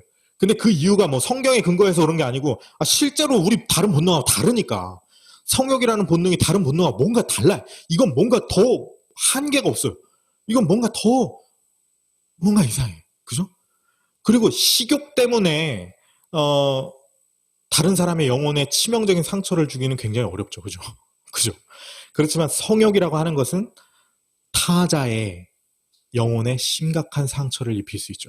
그렇죠? 지금 현대사회의 그 문제가 얼마나 심각합니까? 무분별한 성문화 때문에 벌어지는 수많은 낙태 문제며 고아 문제며 미혼모 문제며 뭐 아주 뭐 이루 셀 수가 없죠. 그리고 그것 때문에 자살하는 사람도 엄청나게 많죠. 식욕 때문에 다른 사람을 자살하게 만들었다. 그런 경우도 있을까요? 뭐 있을 수도 있겠지만 드물죠. 굉장히 상상하기 어렵습니다. 그렇지만 어떤 사람의 성욕 때문에, 절제되지 못한 성욕 때문에 누군가가 죽었다. 너무 흔하게 사례를 찾아볼 수 있습니다. 뭔가 이상해요. 성욕이라고 하는 것은 다른 본능과는 달리 이상해요. 그래서 전통적으로 꼭 기독교를 언급하지 않더라도 인류는 성욕이라고 하는 본능에 있어서만큼은 항상 절제를 요구해 왔습니다. 네. 그 팩트 체크를 루이스가 성도덕 부분에서 하고 있습니다. 네. 마지막으로 억압이 아닌 절제, 예의, 자신이 아닌 하나님을 신뢰하게 하는 것으로서 이제 성도덕을 이야기하는데, 이거는 뭐 그냥 이렇게 읽고 넘어가도록 하겠습니다. 네. 그러니까 성도덕을 억압하는 것은 틀린 거예요. 그거는 불교, 회교도 이런 데서 성욕을 억압하고 억제 이렇게 하죠. 그게 아닌 거예요. 성욕은 본질적으로 악한 게 아니에요. 그걸 통해서 생육하고 번성해야 돼요. 그러나 절제가 필요해요. 뭔가 타락해서, 뭔가 다른 본능하고는 달라요. 절제가 필요해요. 예의도 필요해요. 그렇죠? 그렇기 때문에 성경이 이렇게 이야기해요. 결혼해서 배우자에게 전적으로 충실하든지 독신으로 완전히 금욕하라. 바울도 이야기하죠. 바울이 고린도서 7장에서 결혼의 이유로 한 가지 이야기합니다. 너희가 이럴 때 결혼하라. 두 가지 이야기합니다. 첫 번째는 약혼자가 있는데 그 약혼자가 파혼하기를 원치 않는 경우에는 결혼을 해라. 그 다음 두 번째는 성욕을 네가 절제하지 못할 것 같으면 결혼해라. 배우자에게 충실해라. 네, 그 이야기를 합니다. 이해가 되시나요? 그죠? 이해가 되시죠? 네. 다 고려가 됩니다. 이게 팩트이기 때문에 우리의 성적 본능이 뭔가 달라요. 그렇기 때문에 사회적인 기준 얻을 수 있죠. 무분별하게 성적으로 다 해라? 어떤 법도 그렇게 이야기하고 있지 않아요. 네, 그렇게 이야기하면 안 됩니다. 그럼 사회가 난리 날 거예요. 우리 어디 보면 비근한 예를 들 수 있냐면 우리 남아공 같은 데 보면 심각하다고 그러죠. 그죠? 그 아주 성폭력 문제라든지 이런 문제들이 심각하다고 해서 거기는 뭐 아주 엄청 그게 크잖아요. 그죠? 뭐 에이즈뿐만이 아니고 버려지는 아기들 이런 문제. 그리고 개인적으로도 마찬가지. 그죠? 성욕을 절제하지 않을 때 개인에게 치명적인 상처와 고장, 죽음을 초래할 수 있습니다. 고려가 되죠. 그죠? 팩트를 체크하니까 고려가 됩니다. 네. 자, 성도덕 끝났습니다. 10분 딱 했는데 혹시 질문 있으시면 질문하시고 없으면 다음 걸 넘어가겠습니다. 루이스가 성도덕 부분을 시작하면서 이런 농담을 하는데 성도덕은 기독교 도덕 중 가장 인기 없는 덕목 중 하나, 아니 항목 중 하나입니다. 이렇게 이야기를 했는데 이게 참 교회 안에서 말하기도 껄끄럽고 뭘 물어보기도 어려울 것 같다는 생각도 또 듭니다. 없으면 다음으로 넘어갈까요? 자, 그리스도인의 결혼으로 넘어가겠습니다. 오늘 우리가 결혼식을 보고 왔는데 보고 오신 분도 계시고 안 보신 분도 계시지만 어쨌든 오늘 교회 저희 그 예수 공동체 안에서 두 분이 한 커플이 결혼을 했습니다. 그리스도인의 결혼에 대해서 이야기를 해봅시다. 계속해서 팩트 체크를 할 겁니다. 자, 성경에서 남편과 아내는 단일한 유기체인 한 몸으로 정의를 하고 있습니다. 한 몸. 그래서 요 의미를 잘 이해를 하셔야 돼요. 성경에서 남편과 아내는 단일한 유기체인 한 몸이다. 그래서 두 가지 질문을 던질 수 있습니다. 혼외정사 그리고 이혼에 대해서. 자, 하나님께서 아담과 하와를 만드시고 이제는 남녀가 부모를 떠나 한 몸이 될지니라 그랬죠. 그죠? 한 몸이 될지니라. 그것이 성경에서 이야기하는 남편과 아내의 의미입니다. 이것이 우리가 믿는 진리죠. 그죠? 남편과 아내는 한 몸이다라고 하는 것. 단일한 유기체가 된다. 결혼함으로써 하나가 된다라고 하는 것. 이것은 단순히 그냥 어떤 비유적인 표현이 아닙니다. 시적 표현이 아닙니다. 실제로 이 세상을 살아가면서 그러니까 천국에서도 한 몸이라는 얘기는 아니에요. 이 세상을 살아가면서 정말 둘이 한 몸인 것으로 살아가는 겁니다. 근데 이제 제가 결혼을 해보니까 또 그렇고 뭐 실제로 그래요. 그죠?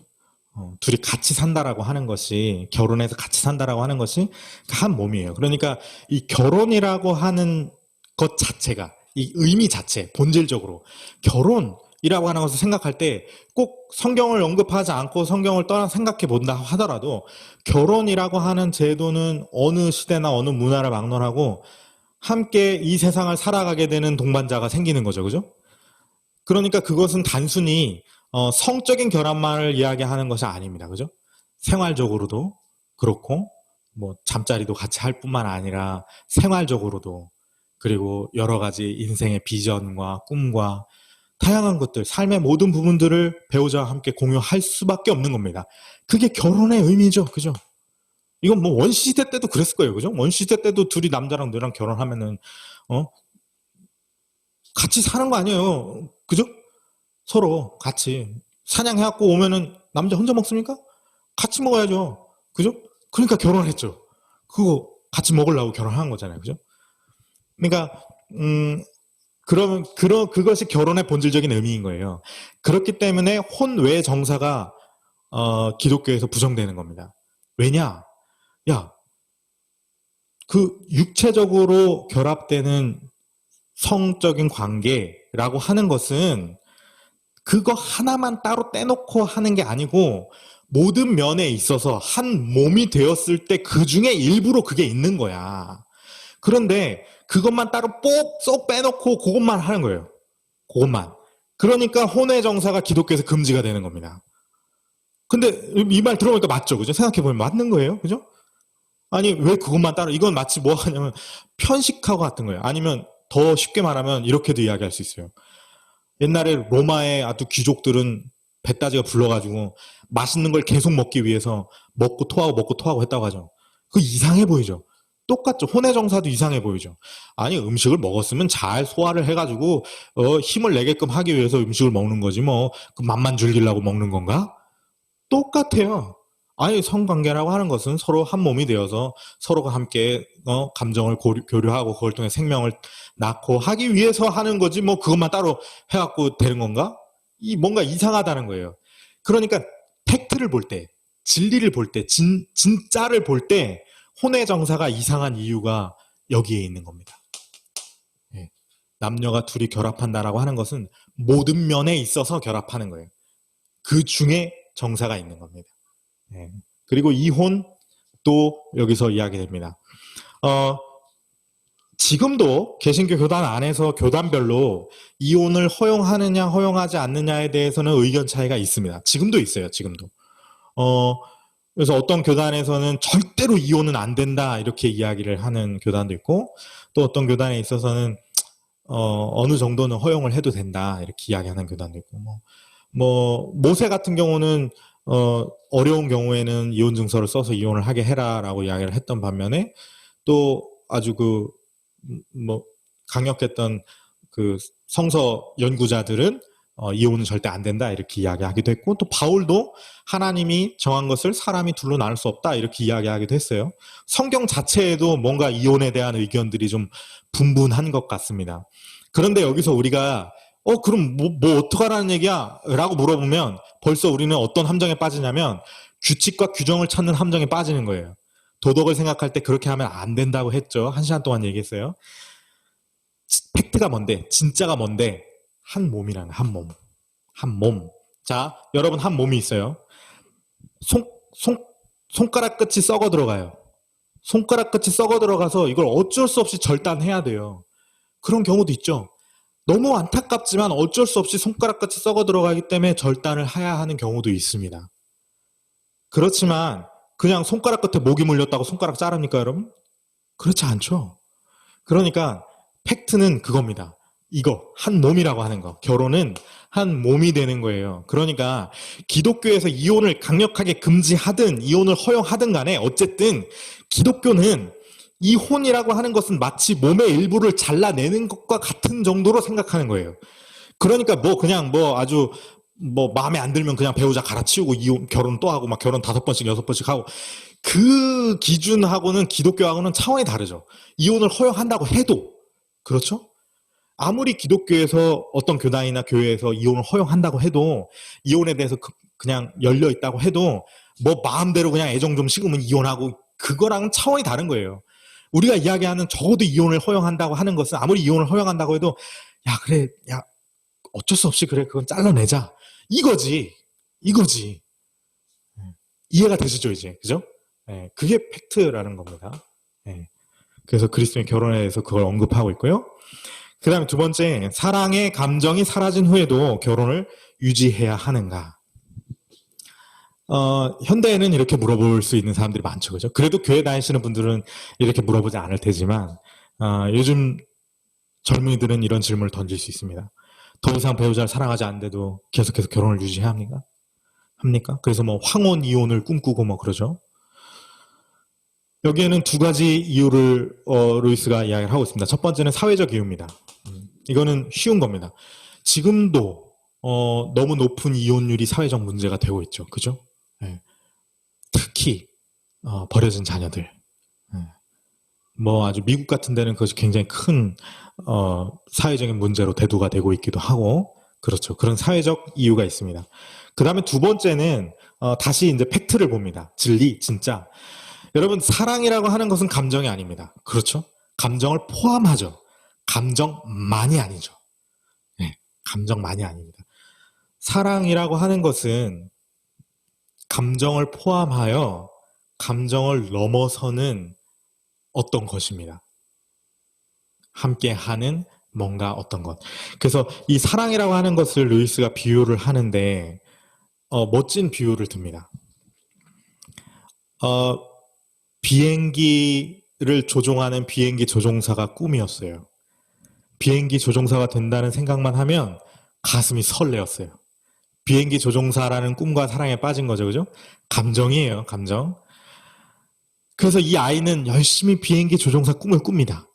비행기 조종사 생각을 하면서 행복해하고 비행기 조종사 꿈을 꿨어요. 그리고 언젠가 비행기 조종사가 됐습니다. 비행기 조종사가 돼서 막상 비행기 훈련을 받을 때는 그 사람에게는 어릴 때 가지고 있었던 비행기 조종사라는 그 설레임은 더 이상 없습니다.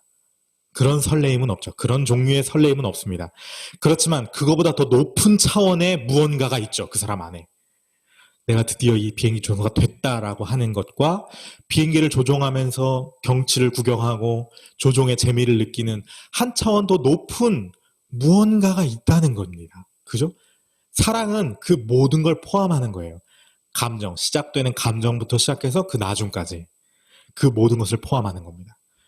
이런 예도 듭니다. 아주 멋진, 경관이 멋진 막 그런 곳에 이사를 갔어요. 호주의 시드니 같은 그런 도시에 아주 너무 아름다운 오페라 하우스인가요? 그게 막 앞에 보이고 막 너무 멋진 그런 곳에 이사를 갔어요. 이야, 너무 좋다. 처음 이사 가서는 막 가슴이 설레고 너무 기쁘고 막 아침에 눈이 떡떡 떠지고 막 보기만 해도 너무 행복하고, 그렇지만 그 감정은 오래 가지 않죠. 근데 감정이 식었다고 해서 실망할 건가요? 더 이상 그 집에 나 이제 또 이사 가야지 딴 데로. 그건 어리석은 사람이죠. 그거는 1탄이 재밌다고 1탄에 머무르려고 하는 자세랑 똑같습니다. 2탄에 가면 더 재밌는 게 있어요. 그죠? 그 집에서 처음에 느꼈던 그 감정은 이내 사그라들겠지만 그 이후에 더 고차원적인 기쁨과 행복이 기다리고 있죠. 그죠? 뭐 이를테면 정원을 가꾸는 재미라든지 아니면 사람들에게 이걸 소개하는 재미라든지 뭐 다양한 것들이 있을 수 있죠. 이런 거는 모든 것에 있어서 다 그렇죠. 사랑뿐만이 아니고 우리가 가진 모든 감정에 있어서. 단지 감정적인 그 수준에만 머무는 것은 사실 유치합니다.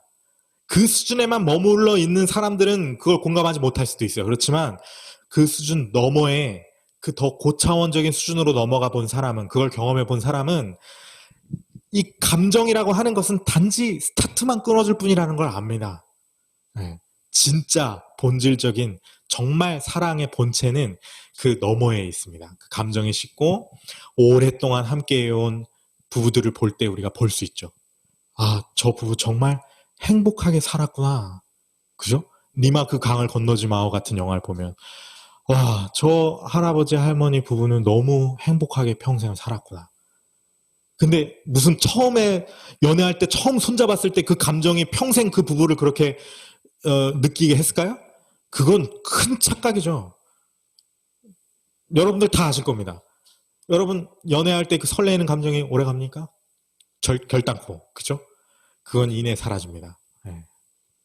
사랑은 감정이 아닙니다. 따라서 사랑의 감정이 사라진 후에도 결혼을 유지해야 하는가라는 질문 자체는 어리석은 질문이에요. 그건 사랑이 무언지 진짜 진리를 모르는 사람이 던지는 질문입니다. 세 번째로 그리스도인의 결혼표에서 이런 이야기가 나옵니다. 가정의 머리는 왜 필요한가? 성경에서는 남편이 가정의 머리가 되라고 뭐 이렇게 이야기를 하고 있습니다. 그런데 왜 굳이 머리가 필요한 거예요? 왜 굳이? 이거는 제가 이제 뭐 결혼하는 커플들, 제가 나이는 어리고 저도 뭐 결혼 생활 오래 한 건 아니지만 그래도 결혼하시는 분들이나 결혼한 분들, 저보다 좀 나이가 어리신 분들한테는 꼭 하는 말이에요. 우리 커플 연애를 시작할 때도 제가 꼭 해주는 말은 뭐냐면 둘이서 하는 거예요. 그죠? 결혼도 그렇고 뭐 연애도 마찬가지고 둘이서 하는 거예요. 둘이 의견 일치가 잘 되는 게 제일 좋아요. 그죠? 어떤 일이 있을 때 그래 너 떡볶이 먹고 싶어? 나도 떡볶이 먹고 싶었는데 떡볶이 먹으러 가자. 그럼 좋죠. 그런데 의견이 갈라지면 어쩔 거냐는 거예요. 너는 떡볶이를 먹고 싶은데 나는 떡볶이를 먹고 싶어. 난 돈가스를 먹고 싶어. 의견이 갈리면 어떡할 거라는 거예요. 두 사람이니까 민주주의적으로 다수결로 결정할 수도 없습니다. 세 사람이면 쉬워요. 다수결로 결정하면 되죠. 그죠? 싸울 겁니까? 네? 막 K1을 해가지고 둘이 이겨가지고 갈 겁니까? 뭐 가벼운 문제면 그렇게 할 수도 있지만 아주 그게 중대한 문제라면 그렇게 할 수 없죠. 그죠? 서로의 의견이 팽팽하다면 더더욱 그럴 수 없습니다. 사람이 두 사람이기 때문에 결혼이라고 하는 것은 의견이 갈라졌을 경우에는 결국은 한쪽 의견을 선택할 수밖에 없습니다. 물론 이런 경우는 있어요. 중재적인 대안이 있을 수는 있어요. 얘기하다 보면. 그런 경우는 그렇게 하면 되죠. 그죠? 그런 경우는 그렇게 하면 돼요. 네, 그렇지만 머리가 필요한 경우가 분명히 있다는 걸 이야기하는 겁니다. 실제로 볼 때, 현실적으로 볼 때, 팩트가 그렇다는 거예요. 둘이 사니까 어떤 경우엔 어쩔 수 없이 이 둘 중에 하나의 의견을 들어야 하는, 예를 들어서 저희 아내가 있지만 저희 아내랑 저랑 처음에 신혼집 꾸밀 때 침대를, 여기는 작은 방에 하고 싶다는 거예요. 침대를. 근데 저는 제가 생각할 때는 이 침대를 작은 방에 하면은 옆에 옆집이 시끄럽고 또 옆에도 바로 도로고 시끄럽고 춥고 안쪽에 안방에다가 해야 될 것 같은데 의견이 갈렸죠. 저랑 아내랑. 어떻게 해야 됩니까? 싸웁니까 거기서? 아니면 이제 갈라집니까? 야, 너랑 나랑은 이 침대에 대한 의견이 다르니까 우리는 결혼을 할 수가 없다. 갈라지자. 이렇게 해야 됩니까? 그럼 우리는 그 누구라도 결혼할 수 없죠. 그죠? 그러니까 어쩔 수 없이 어떤 한 사람의 의견을 따라야 합니다. 근데 반드시 서로 대화해야 되죠. 그죠? 충분히 논의하고 설득하는 과정이 필요합니다. 그래서 어쩔 수 없이 한쪽 의견을 선택해야만 하기 때문에 머리가 필요하다라고 이야기를 하는 겁니다. 자, 결혼 얘기를 마치겠습니다.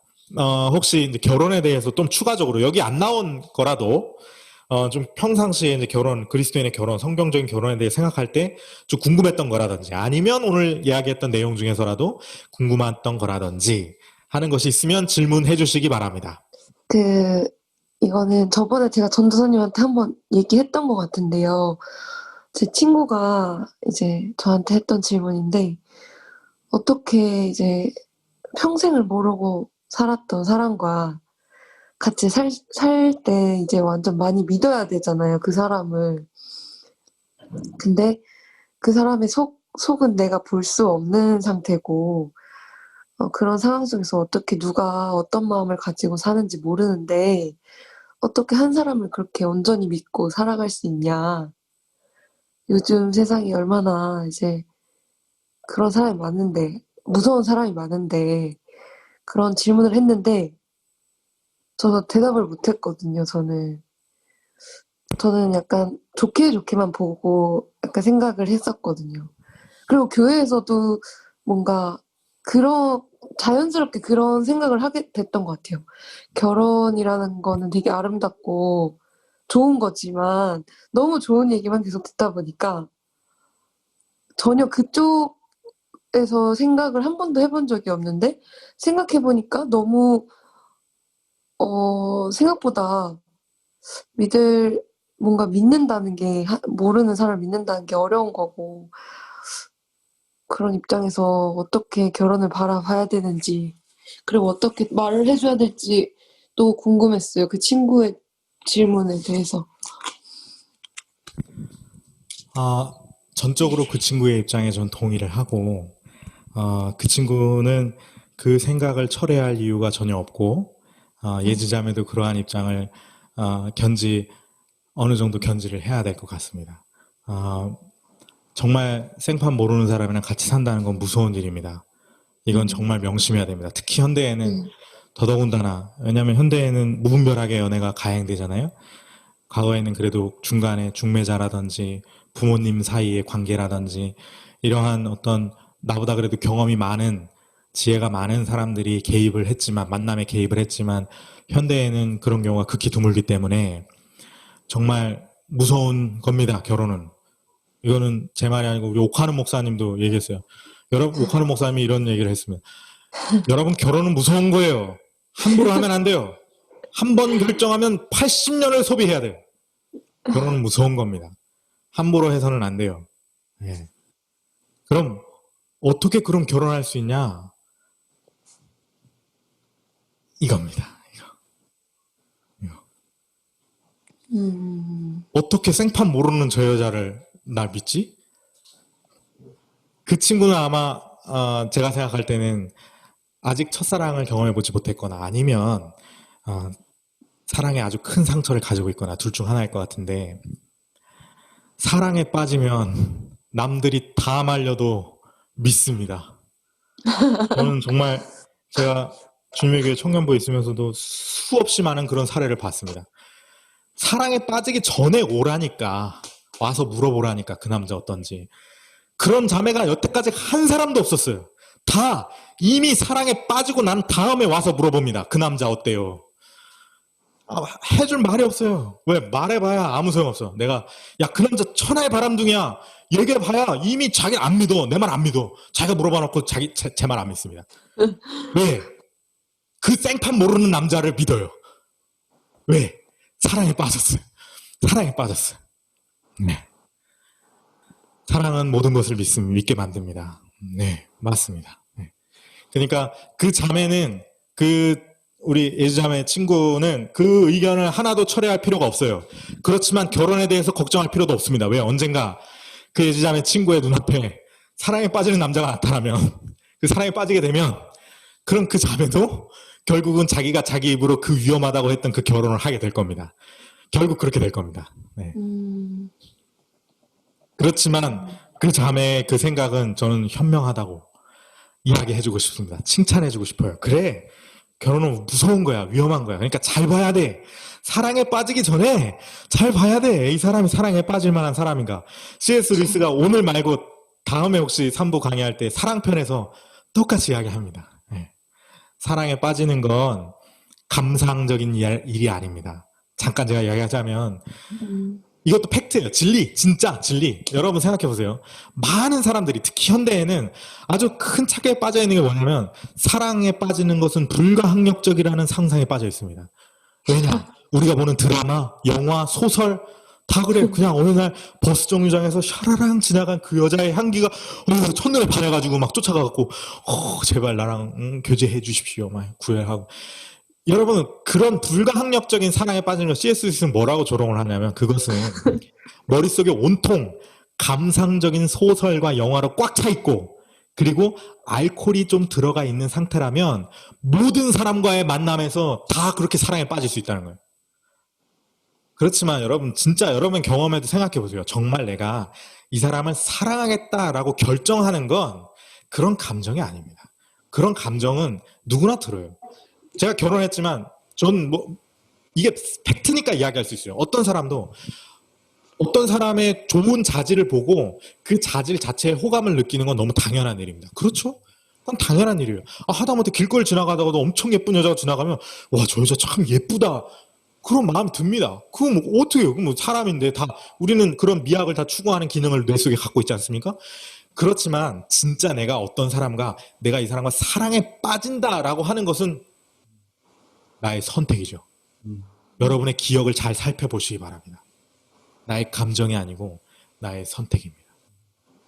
자, 지금 제가 시간이 지금 벌써 2시간이 다 돼가지고 계속 해야 되는지 다음은 이제 용서하고 그 다음에 마지막에 이제 가장 큰 죄라고 하는 2 항목이 남았는데 요거는 다음에 할까요? 여러분들 의견을 좀 반영하겠습니다.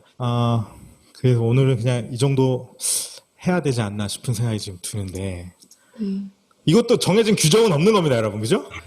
우리 각자가 가진 덕목에 따라 더 쉽게 표현하면 여러분 안에 있는 성령님에 따라 우리가 판단을 해야 합니다.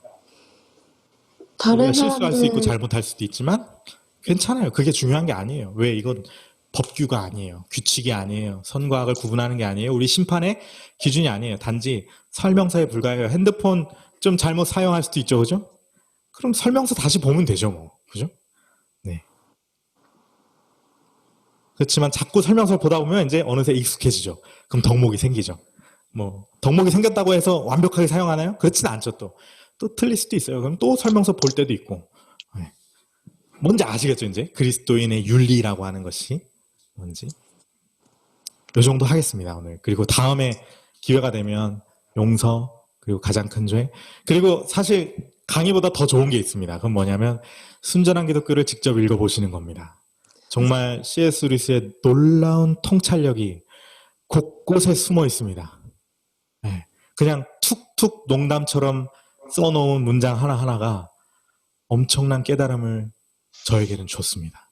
그래서 저는 진짜 다 외우도록 읽고 또 읽고 읽어도 재밌고 그랬는데 3부, 1, 2부 건너뛰셔서 3부 한번 쭉 읽어보시면 너무 재밌고 또 혹시 꼭 책을 순서대로 읽을 필요는 없습니다. 제가 더군다나 지금까지 이제 공부를 오랫동안 해보니까 정말 책을 순서대로 읽어야 하는 것처럼 어리석은 건 없습니다. 궁금하신 부분이 있으면 그 부분만 찾아서 읽어보셔도 됩니다. 내가 용서 부분이 궁금하다. 그 부분만 찾아서 읽어보셔도 좋습니다. 그렇게 책을 읽어보시고 그러면 좋습니다. 네, 빠른 시일 내에 또 이야기를 나눴으면 좋겠고 그렇습니다. 뒤에 뭐 이제 3부의 순서는 이제 용서 하고 그다음에 가장 큰 죄라고 해가지고 교만이라고 하는 것을 아주 길고 자세하게 루이스가 논증을 합니다. 근데 굉장히 통찰이 있습니다. 정말 그걸 들으면 사실 그 오카는 목사님 로마서 강의에 보면 오카는 목사님이 이런 말을 하거든요. 교만이라고 하는 것을 깨달은 사람은 인간이 내가 교만하다라는 것을 깨달은 사람은 어쩌면 로마서 절반을 읽지 않아도 될 사람이다 이렇게까지 이야기를 했거든요. 저는 정말 더 확장시켜서 성경 3분의 2는 안 읽어도 돼요. 진짜 제가 전도사서 얘기합니다. 내가 인간이 얼마나 교만한가 그리고 교만이 무슨 의미인가를 깨달은 사람은 성경 3분의 2는 안 읽어도 됩니다. 그 정도로 교만이 중요합니다. 정말 중요합니다. 루이스가 그래서 그걸 이야기하고 있고 그 다음에 이제 사랑에 대해서 자세하게 이야기를 합니다. 사랑이 뭔지 어떤 건지 어떻게 해야 하는 건지 얘기하고 그 다음에 이거는 소망은 이제 천국에 대한 이야기를 좀 합니다. 루이스가. 왜냐하면 이게 왜 그리스도인의 덕목에 천국에 들어가냐면 성경은 그리스도인은 마땅히 천국을 소망하며 살아야 된다라고 이야기를 하고 있기 때문에 그게 그리스도인의 행동편에 소망이 들어갑니다. 그게 아주 중요하게 또 들어가요. 그리고 그 다음에 이제 믿음이라고 하는 것이 무엇이냐에 대해서 질문합니다. 그래서 저는 실질적으로 제가 복음이 뭐냐라는 것을 깨닫게 해준 가장 결정적인 역할을 했던 거는 C.S. 루이스의 순전한 기독교 제3부의 믿음 그 이야기를 다룬. 근데 1, 2 두 개로 갈라져 있는데 그 중에 두 번째. 그 파트가 저한테 복음을 이해하는데 가장 결정적인 역할을 했다고 저는 지금도 생각합니다. 그래서 그거 있어요. 예고편을 먼저 드린 겁니다, 제가. 그러면 제가 기도하고 마치겠습니다. 너무 늦게까지 있었는데 나가지 않고 들어오셔서 너무너무 정말 감사드리고 정말 감사드립니다. 정말 감사드립니다. 자, 그럼 제가 기도하겠습니다. 하나님, 우리가 주님이 죽으신 이 날에 하나님 나라에 대해서 이야기했습니다. 우리의 창조주 되신 하나님께서 우리를 만드셨고 우리는 그 진리를 알고 있습니다. 얼마나 큰 축복이고 얼마나 큰 다행인지. 우리는 세상의 그 어떤 누구보다도 더 선명한 눈으로 이 현실 세계를 바라볼 수 있습니다. 왜냐하면 우리는 진리를 알고 있기 때문입니다. 세상의 수많은 종교들과 수많은 윤리학자들이 진리를 보지 못한 채 헛되고 이상한 윤리들을 이야기합니다. 규정과 규범을 강력하게 주장하기도 합니다. 그러나 하나님, 우리는 현실이 그렇지 않다는 걸 진리를 알므로써 오늘 이 시간 배웠습니다. 그로써 우리가 더 하나님을 찾게 하여 주시옵소서. 주님, 우리가 세상을 살아갈 때에 하나님과 늘 동행하며 하나님과 함께하며 우리 안에 계신 성령님과 늘 대화하며 우리의 마음을 살피며 그렇게 세상을 살아가게 하여 주시옵소서. 또한 이 시간 간절히 기도하옵기는 이 강의를 듣는 모든 사람들이 비록 실수하고 넘어지고 유혹에 넘어가고 죄에 빠지고 악을 저지르고 그러나 그것 때문에 하나님께 나아가지 못하게 되는 그런 치명적이고 결정적인 죄를 범하지 않게 하여 주시옵소서. 어떠하든지 아무리 우리가 이 덕목을 지키지 못하고 윤리를 지키지 못할지라도 하나님과 나 사이에 먼지 한 톨만큼도 영향을 줄 수 없다는 것을 우리가 굳게 믿고 언제든지 주님과 함께 동행하며 살아가는 저희 모두가 되게 하여 주시옵소서. 우리의 삶을 주님께 올려드립니다. 예수님의 이름으로 기도드렸습니다. 아멘. 아멘.